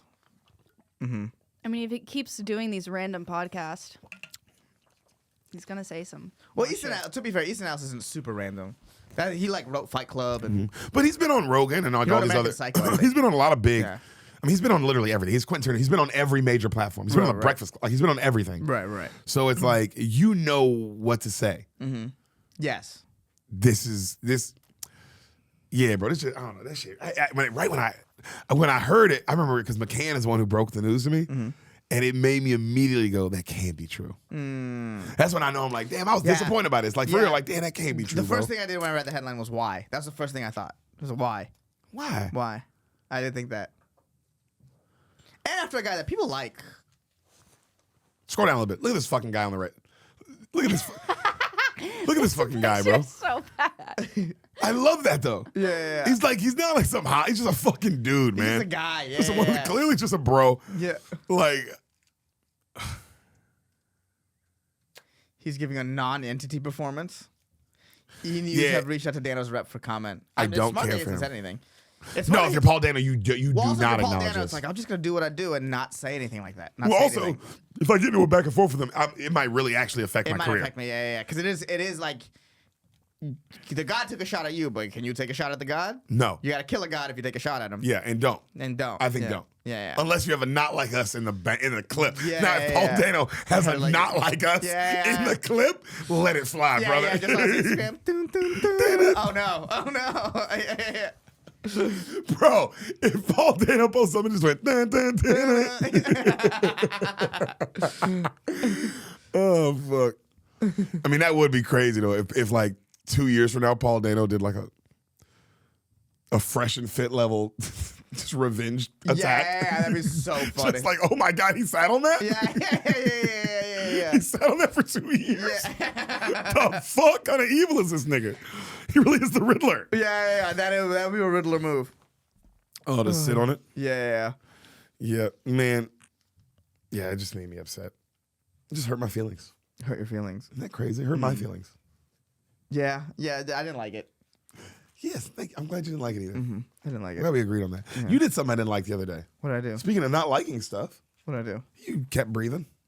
Oh. You just kept on breathing. Oh. I said, don't. Man, I thought we were going to have a real No, discussion. actually, on for we are. Okay. You posted something about, in your stories, about Shador Sanders. I did. I didn't like it. I know. I felt the same way. I felt the same way I didn't like the Tarantino. It was like, oh, I didn't like that. Yeah. Same thing of like, I didn't like that you did that. Because it's like, and my reason, before you even say, because I know you're being funny. I know you're talking shit, yada, yada. And of course, Right. my only reason I don't like it is because it's like, my opinion on it, I was like, damn, bro, I think, Ehsan, you're forgetting now because you've been watching football your whole life. Right. And they've always been big grown men who play football, and you've been little Ehsan who doesn't. Right. you are now 35-year-old grown man, Ehsan, and you're talking about a 20-year-old kid Right. playing football, like trying to play football. Right. And you're like shitting on him. Yeah. And that's why I didn't like. That's fair. That's fair. I was like, damn, bro, like this is a child. For somebody like it's a child, bro. You a grown ass man. You ain't. Right. You're like really That's like fair. a grown man taking a shot at a rookie quarterback. He ain't talking about Aaron Rodgers or something. You know what I'm saying? It was like, that's fair. damn. It was probably a.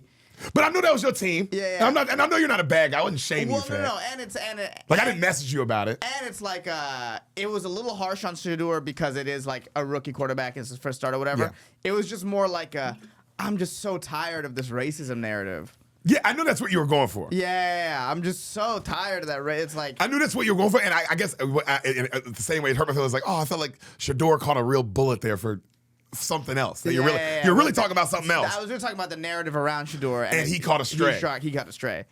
And it's like, damn, that's a 20-year-old or 21-year-old kid, bro. Yeah. Like, you grown as fuck. You know what I mean? Yeah. Like you're entering my dad territory. Right. And I forget that like people look at my stories too now. Yeah, fool. And then one day you're gonna be famous. Yeah. Like one day soon, you're like gonna be a really famous comedian. And look, bro, I be doing that shit, but it's just like, just remember, bro, you like, because it is fair play. We talking shit out here. Right. But like, damn, bro, that is a kid. Right. Like you, I guess remember your age. We getting older. Yeah. It was. I will say it was unfair on Shador, for sure. But Balled out yesterday. he balled out yesterday. They lost, but he balled out. Yeah. And not that he doesn't. Not that he doesn't have. You know, you have to wait and see with him, obviously. Yeah. But I don't think what was keeping him back was racism. No, I think he's a I think terrible franchise. Yeah, he's in a terrible organization. I think what had happened was is going into the draft, he had what I imagine were terrible interviews, straight up telling teams he didn't want to play for them, straight up saying like, hey, I'm not going to go to hey, Ravens, don't draft me, I'm not going to go and back up anybody. Yeah, well, being his dad. He was bringing his dad's energy. Yeah, he was bringing his dad's energy, I agree with that. I think that made him drop in the draft boards. And then I think he ran into a slew of terrible franchises like the Browns, like the Saints have been, who should have taken him earlier, and they passed on him to continue making the point even though they couldn't afford it. And then he got on the Browns, which is top to bottom a terrible organization, and he got put behind Dylan Gabriel because of that point of like, hey, you have to prove it on the field, but not been given the chance. Yep. And I just don't think any of that has to do with racism. No, I think it's everything you just said. Yeah, I think it had to do with you are acting like Dion when you weren't Dion, and you paid the price for that. And then the worst price you paid, which was just fate, was you ended up on the Browns. Yeah, well, that was just karma. That was just God teaching you a lesson. Yeah, that was just God being like, You're like, hey, humble yourself. Humble yourself. Yeah. And you know what? I like that he didn't. I like that he was like, no, I kind of respect that he's like, no, this is the attitude. Yeah. And I like that. No, I would say how he deals with the media is a little more humble. The way he answered that question on why Stefanski didn't put him in for the two-point conversion. It was a great answer, which I don't think pre-draft Shador would have given. No, he's learning. Yeah. I don't think pre-draft Shador would have given. But I like the full-on belief in him. I like. Yes. I'm never mad because I know people want your quarterback to not be that way, but I have no problem with the Cam Newton. Like I have no problem with a quarterback that's like, no, I'm him. Right. I have no problem with that. Right.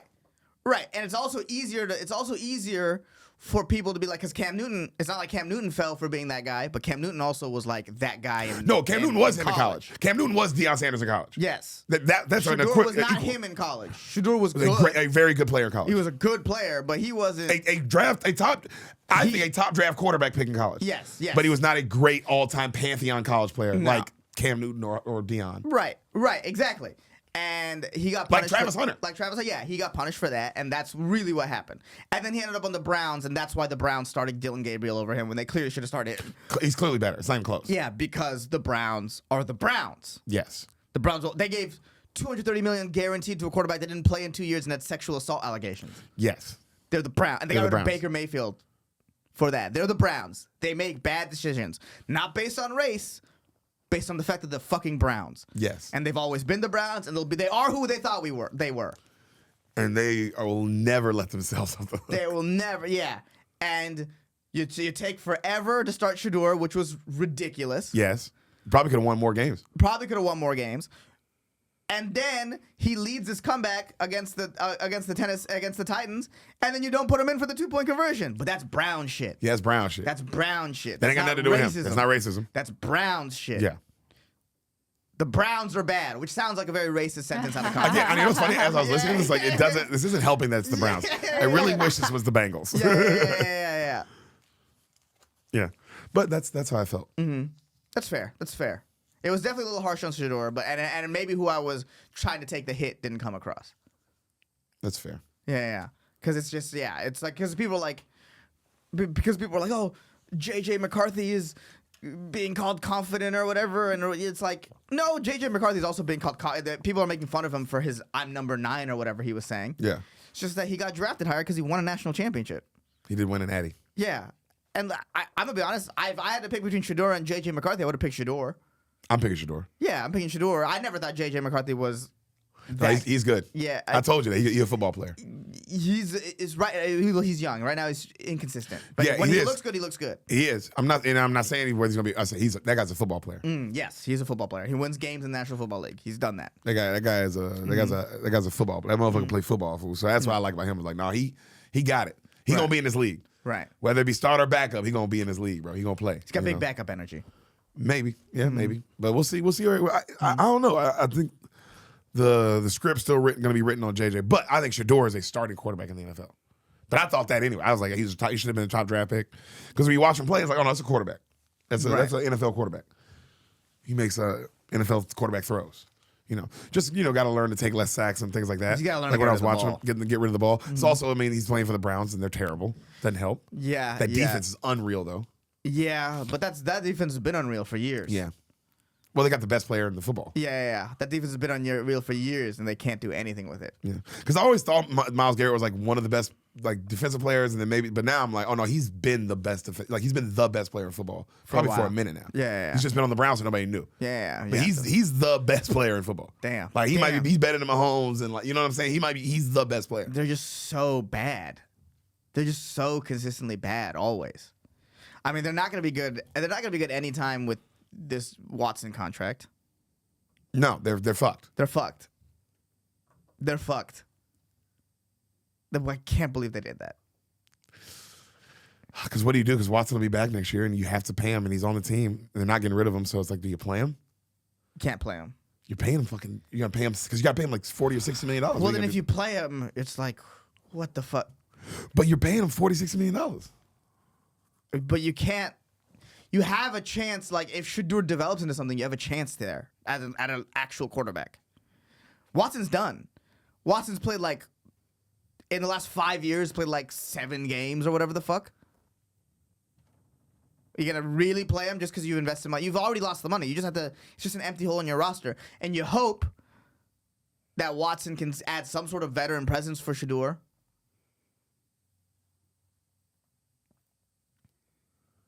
But if you're Watson, I would. If I'm just on Watson, I'm checking out. My football career's done. Everyone thinks I'm a rapist. Yeah. I'll just take my $30 million and run. But it's hard, bro. $230 million and run. It's hard to give somebody money to do nothing. It's hard. Well, it's a hard thing to do because you really think about it. Yeah. Put yourself in that position. Give somebody money to do. I'm talking about give somebody $30 to do nothing. I know. It sucks. And you know what I not have done?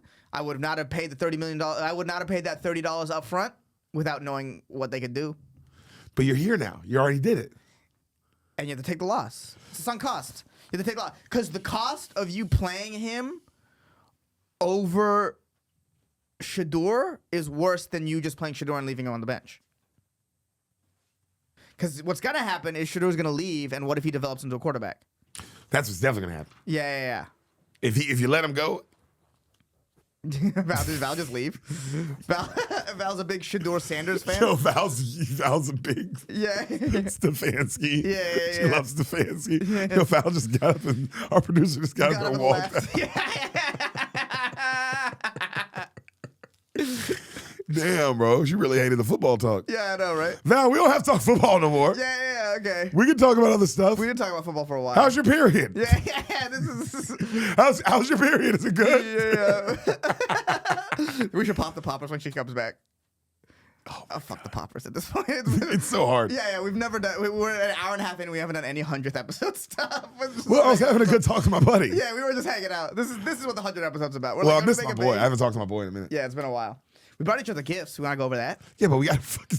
I just want to make sure everything's still working. Yeah. Like, I don't, you know what I'm saying?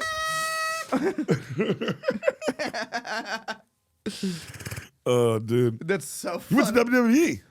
I went to the WWE. Yeah, how was that, buddy? You went to SmackDown. They're all fun. They're all the live events are fun. Yeah? Yeah, I tried to watch some on TV, just to be like, I wonder what's going on, and it just was hard. It's just like I said, it's another thing my brain doesn't have room for. It's still a No, sport. not watching it on TV. I'm not watching it. But, the live go- events, they're awesome.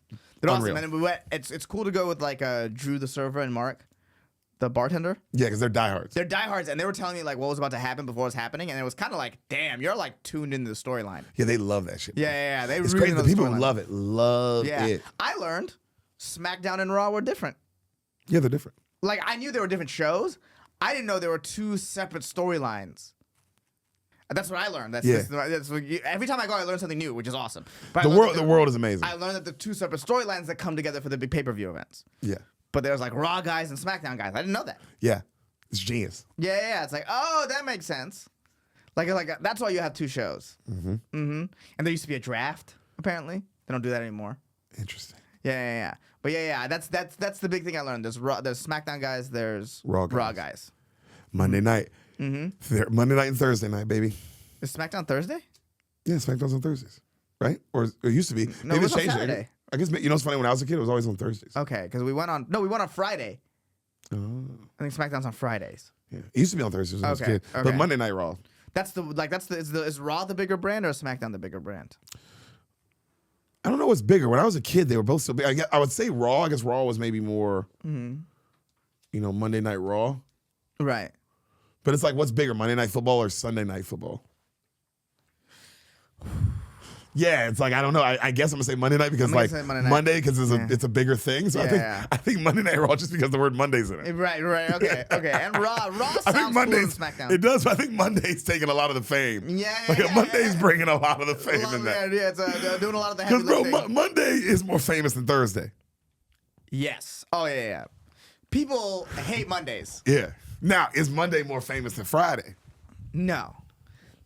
Bro, hold on now. You think Monday's Wait more a minute. famous Wait, than Friday? I'm not saying that, son. I'm just saying let's sit with it for a second. Okay. Really appreciate Monday. Like take into account what you talk about. Okay. Nigga, you talking Okay. about the first day of the week. Because everyone goes Sunday is first. Think about this. Sunday is technically the first day of the week, and no one feels that way. That's how big Monday is. Yeah. Don't play with Monday. Don't play. Okay. Monday's. I'm not saying Monday's not big, but do I think? Okay, actually, no. That's actually maybe a fair point. That's all I want to say. Do you think that Monday is bigger than? Because Friday is considered the first day of the weekend, Yes, it is. the first night of the weekend. Yes, it is. Do you think? But Friday is not as famous as Saturday. Yeah. I say Saturday's the most famous day. Think it's more famous than Sunday? Nigga, it might be Monday. Monday. No, I Because think it's Monday's Sunday. more famous than Tuesday, Wednesday, Thursday. We can agree with that, right? Yes. I'll agree. Monday's with more famous Tuesday, Wednesday, Thursday. that. You know, Monday's more famous. I'll give you Friday. It's more famous than Friday. And it's more famous than Sunday. I don't think it's more famous than Sunday. Monday is more famous than Sunday. No, bro. Monday's not more famous than Sunday. No. Because Sunday is a day of worship. It is. Church, football, whatever you worship. Sunday's there. Premier League football if you love European sports. Sunday's a day for sports and God. It's hard to beat that. Brother, I'm not And saying brunch. I'm not saying. Yes, sports for God and brunch. No, I agree with you. I agree. I think Sunday is definitely top 3. I don't. Hold on. Sunday's. Hey, Sunday is top 2 and ain't number 2. I think okay. Let me just start here. Okay. We're gonna both agree on the top 3. Yes. What the not the order of the top 3, but what the top 3 are. Sunday, Monday, Saturday. Okay. We can agree. I'll agree with you on this. Yes. Okay, we'll agree there. Yeah. Now, Okay. this is all right. Okay. Brother, the only reason I say Monday may be the one, because I get you're saying all these things you can do on Sunday, but nigga, hate is a strong feeling.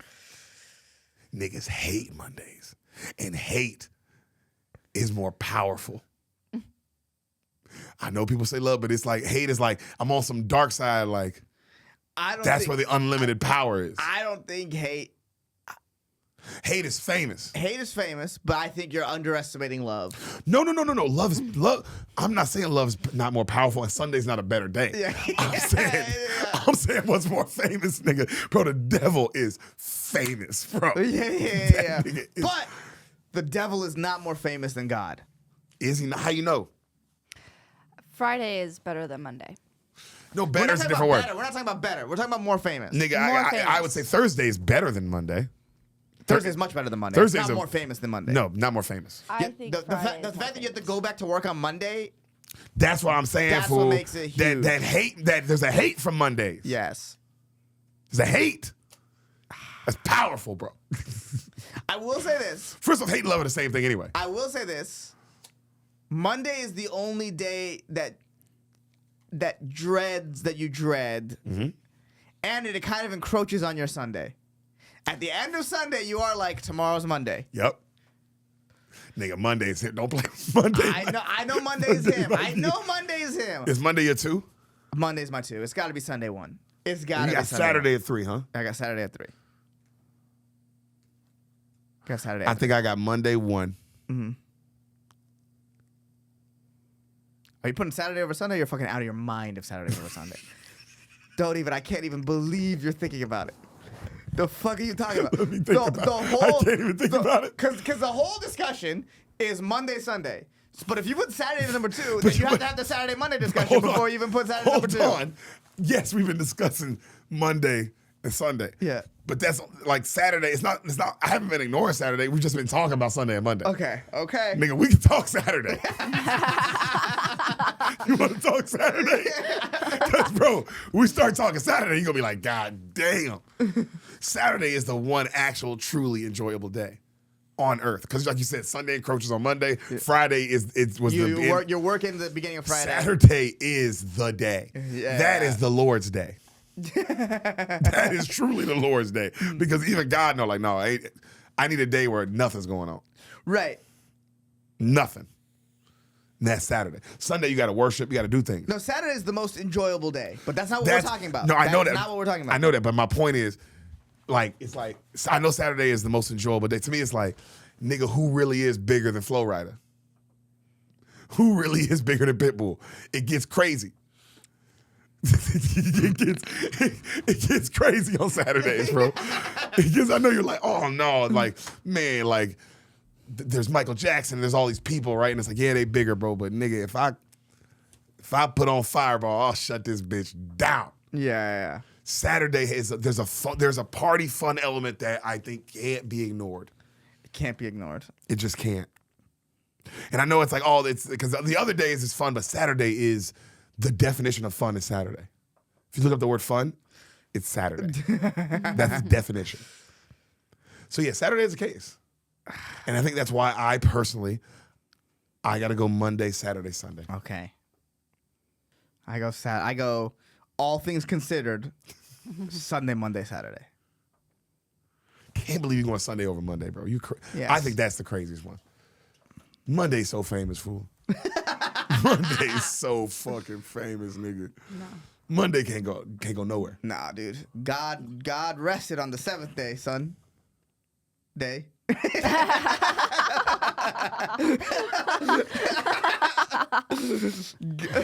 Even God was like, I gotta take Sunday off. This is too good.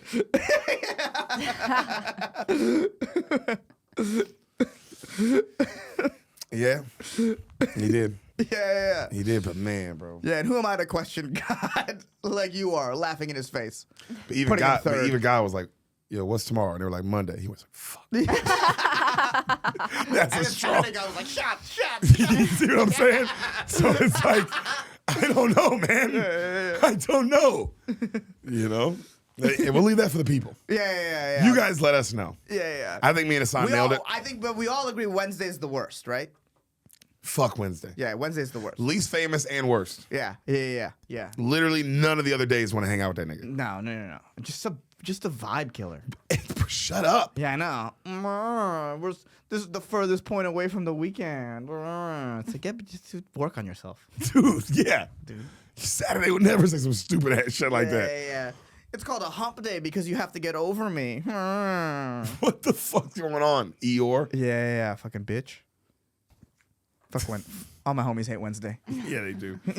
That might be the greatest discussion we've ever had.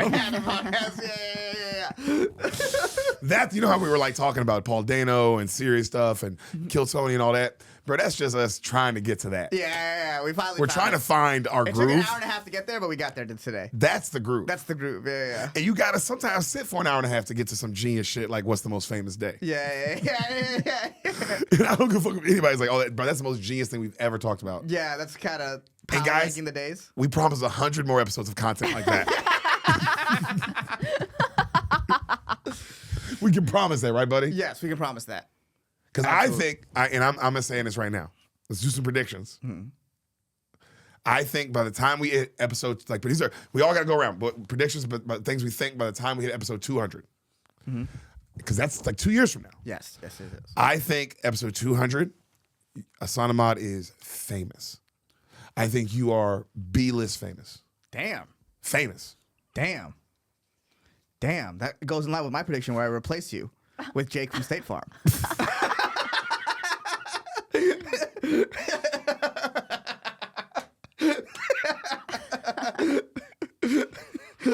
Yeah, those line up. Those line That's up. terrifying. And here's the worst part. People wouldn't even notice. Right. People wouldn't even notice. Right. Well, Derek wears a lot of State Farm stuff now. And has hair again. Deric wears a red shirt every episode now. Yeah. They talk a lot about State Farm mostly. Yeah. Yeah, that's my 200 prediction. I think you will be B-list famous, brother. Oh, 2 years. I'll take that.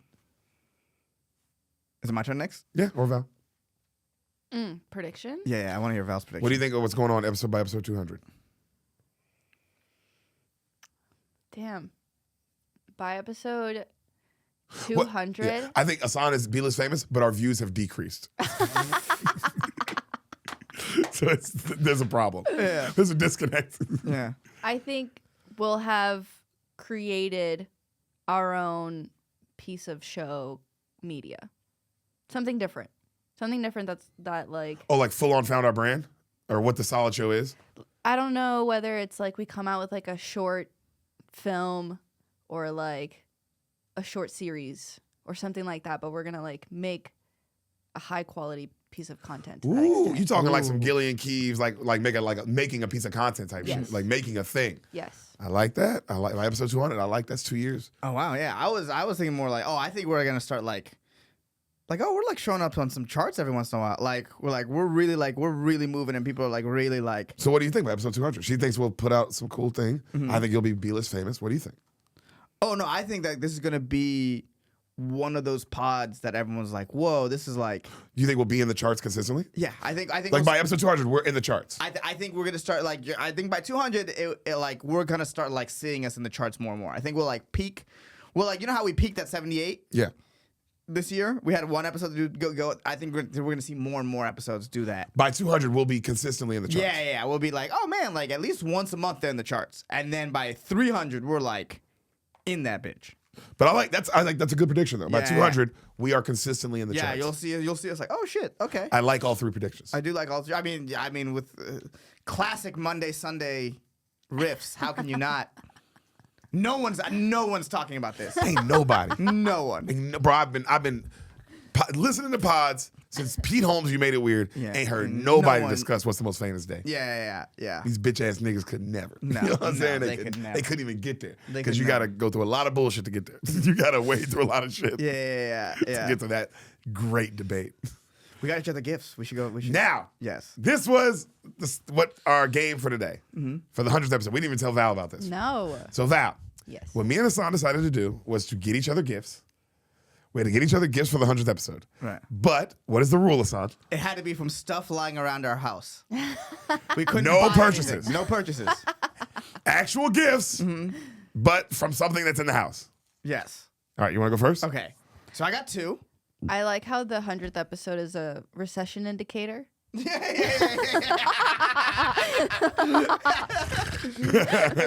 great. No, that's- One of them's kind of a funny gift, and one of them is like a gift, you know, that I mean. But the first one is the funny gift.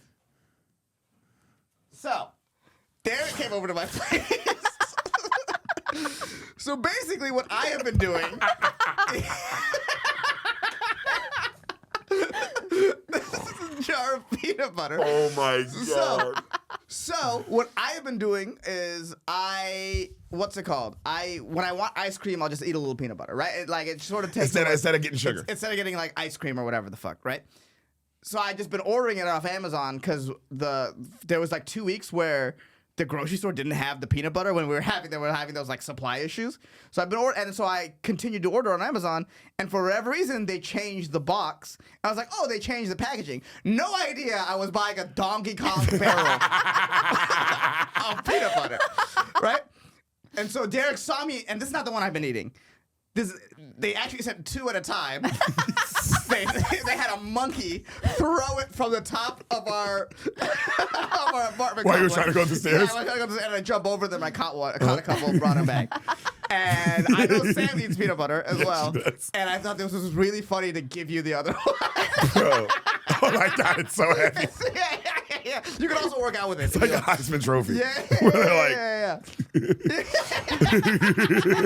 So I thought that would make you laugh. Yeah, when I went over to Ehsan's place, I went over to your place, and then I was like, yo, it's a big ass jar of peanut butter. But I opened it thinking like, oh, I'm for sure gonna open this, and there'll be like pins or like there's gonna be something for storage.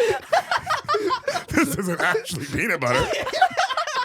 And I opened it, and bro, he was like, he had eaten maybe a third of it. So he'd eaten maybe like this much of it, right? I was like, oh my God. That's the most peanut butter I've ever seen anyone eat.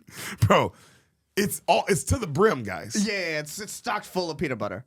It's not like a bag of chips, you open it and the peanut butter starts here. No. Bro, it's right here, peanut butter. Peanut butter to peanut butter. It's right here. Oh my God. I know it's convenience to buy it, but like peanut butter is really easy to make. Shout out Jif, bro. Hopeful future sponsor. Put that in the universe. Yeah. And the second one, I was like, well, I want to get something meaningful. But it's hard. It's hard. Because you got to get out the crib. You got it because it's in your house. And I was like, well, I have a bookshelf of my favorite books, and I've never given one away. Oh, you gave me a real gift. Yeah. And because I can always just replace it, but this is like a gift. And because I know you guys have a little bookshelf. We do. And this is a book that when Shoshana is a little older, I want her to read because it's very funny and it's a very fun book. Please let it be your biography. No. Can you imagine? He wrote his The paper. story of Malcolm X. It's a very fun book. No, but it's incredibly funny. And I reread it recently, and I was like, this might be one of the funniest book series ever written. Oh my God. Hitchhiker's Guide to the Galaxy. Oh! Yeah. I love this book. This is one of my favorite books. Yeah. And so I read this in high school. Yeah. So I would say as an adult. Top tier book. I would say as an adult, read it again if you want a good laugh. I haven't read it forever yet since high school. Definitely read it. And that's really for Shoshana. This is a top tier gift. That's a gift. I love this book. I literally have not read this book since I was 17 years old. I remember reading this book. Amazing Wow. book. And I do want to say, because this is really funny. This is how funny this book is. I'm reading the whole series. This is how the second book in the Hitchhiker's Guide to the Galaxy series starts. Probably one of the best starts of any books of all time. The story. This is the story so far. In the beginning, the universe was created. This has made a lot of people very angry and been widely regarded as a bad move. That's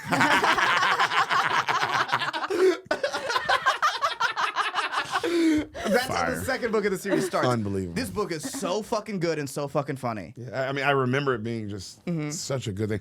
I don't know if I've ever watched the movie. I did watch the movie. I don't think I liked the movie.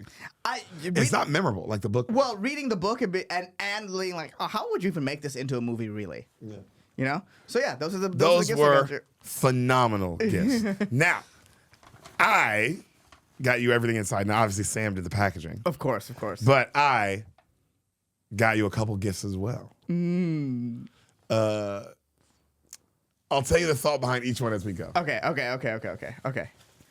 Oh, you also got books. Here we go. Okay, let's go. First one. Oh, you got a bunch. Pull this out. Oh, it's incense sticks? Yes. So my house doesn't smell like weed? Yes. And I just found that. Okay. That one was just like, I'll throw this in there. Yeah, I like that. I gotta get an incense holder now. Beef meat chips. Beef. Now, I was at the park with Shosh and my wife one day, and there was a bunch of companies there, like people just joined their company, and I walk by and a guy goes, "Oh, bro, big fan, yada yada." I'm like, "Oh, what's up, bro? What do you got here?" And he's like, "Oh, it's my meat chips, really good. I try one. Oh, these are great." He's like, "Here, bro, take a bag." I go, "Yeah." Actually, bro, let me get like a couple. I'll put them in the green room. You never know at the mothership. And he goes, "Like where Rogan's at?" I go, "Yeah, I'll just put them in there. Maybe you never know. Maybe somebody will like them." And he backed up the Brinks truck. That's so He funny. backed up a Brinks truck. So I have so many of those at the house. That's so funny. I gotta bring them to the green room. Okay. This is a picture of Deric as a baby. I know you just like that. Yeah, I'm just going straight in my bathroom. I think that's so funny. Like, I gotta find a funny place for this. That's incredibly funny. I thought you'd like that. I was like, you know what? I know this. He'll actually keep around. Because even when he moves, he's gonna be like, This is so funny. this is so funny. This is such a funny thing to give someone. And the last one, The Shack, where tragedy confronts eternity. Now, This looks like a rom-com style book. okay, so you've never heard of this book? No. This is a phenomenal book. I have read this book. Okay. And the reason it's so funny, I'm also giving you a book for a reason. The reason I'm giving you The Shack is very personal. We had 2 copies.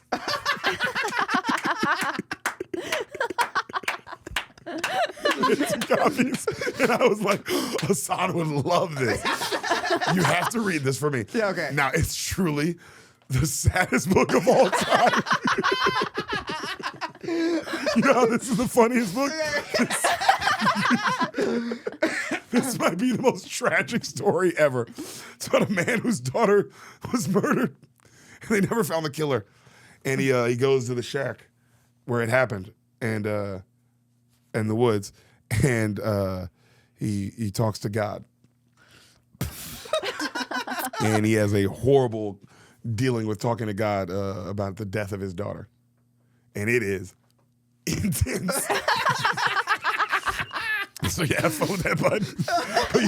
I'm gonna read this, so you have to read this. Yeah, I will read this. I will read this. Also, genuinely a great book, though. Okay, yeah, but yeah. oh my God, you're gonna be reading it going, why the fuck did Deric give me this? I love how each of you got a gift that was a duplicate. We did. I did give you a second peanut butter jar.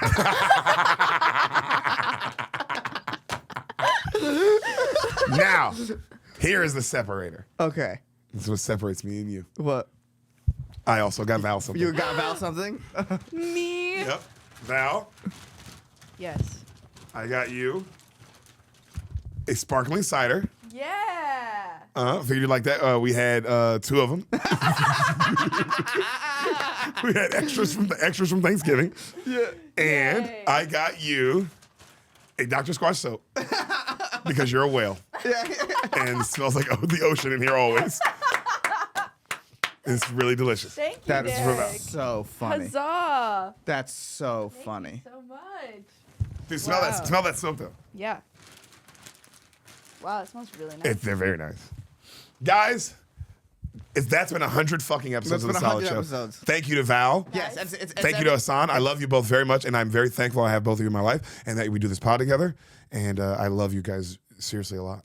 Yeah, I love you. I love mean, you I love y'all too, and like everything we've done has been awesome. This has been so much fun. Yeah, and this really encapsulated what 100 episodes of what the Charlotte Solid Show really is.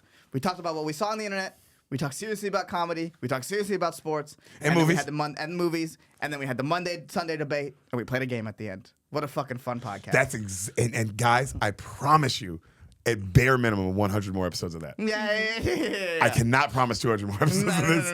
no, We don't know where our careers will be at that I don't know point. how much peanut butter I have. So I don't know if I can do one more gift giving episode, and then I'm all out of peanut butter. But I cannot wait to, bro. Also, by the time we're on episode 200, bro, who Shosh knows? will be fucking 2 years old, nigga. Yeah. Whoa.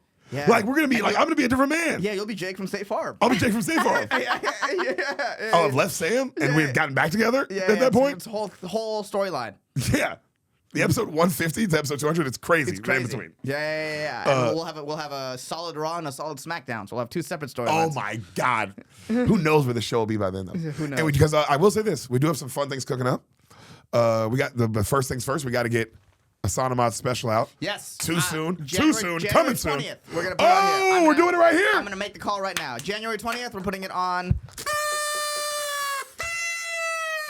So yeah, now every episode we will be plugging that. January 20th on the Solid Show platform. Guys, I cannot express enough how great it was. I cannot. He's the greatest comic alive in my opinion, and he's always been that. And you know that. And it'll be on this platform. So guys, if you are a Solid Show fan, if you love Spoil the Beans, this is the time.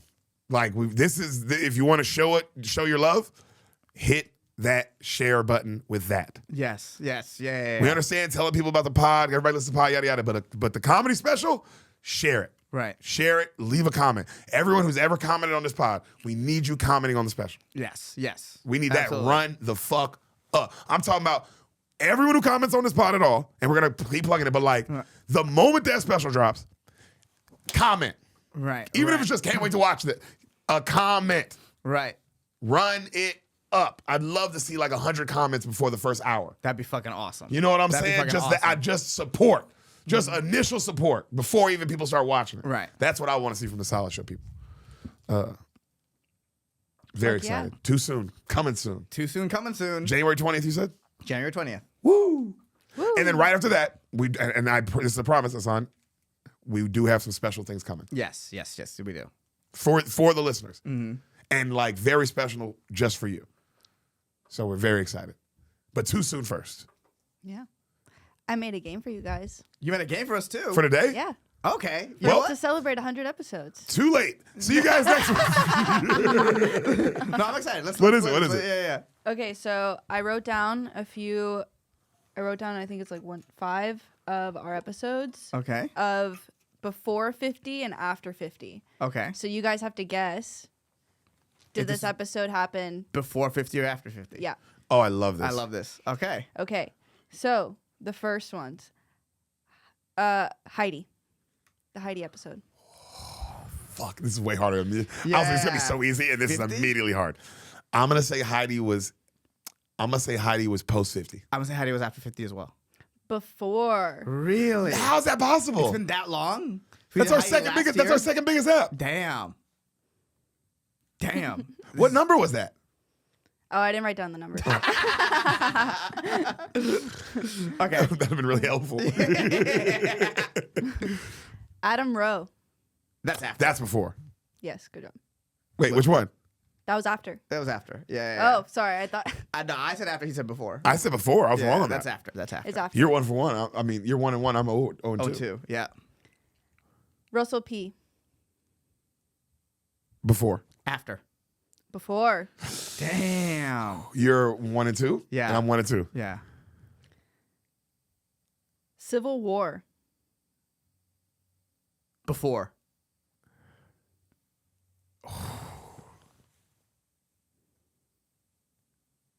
Before.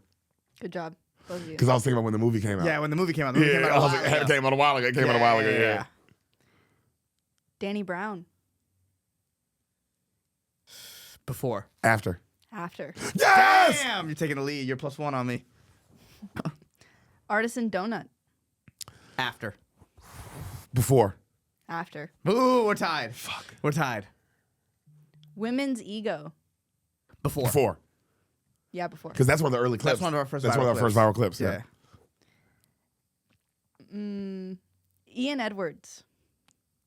After. After. Yep. We still tied? Yeah, we're still tied. Portland Strippers. Yeah, that was a fun ep. Before. I'm going to say before.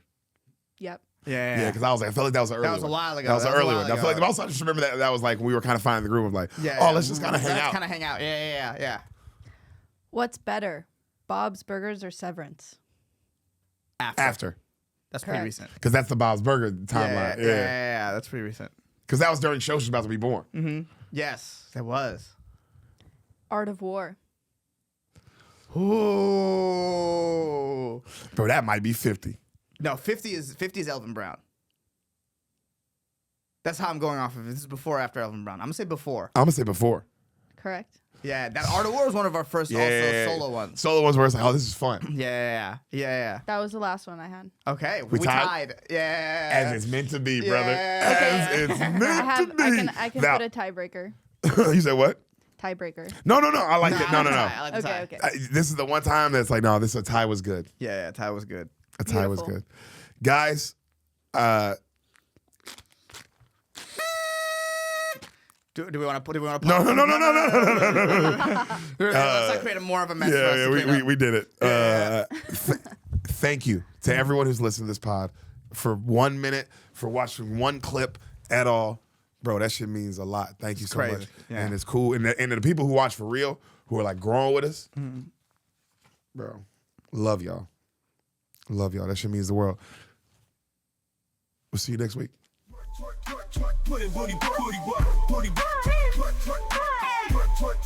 Put that ass to play, that ass got bass, break it down, that butt popping.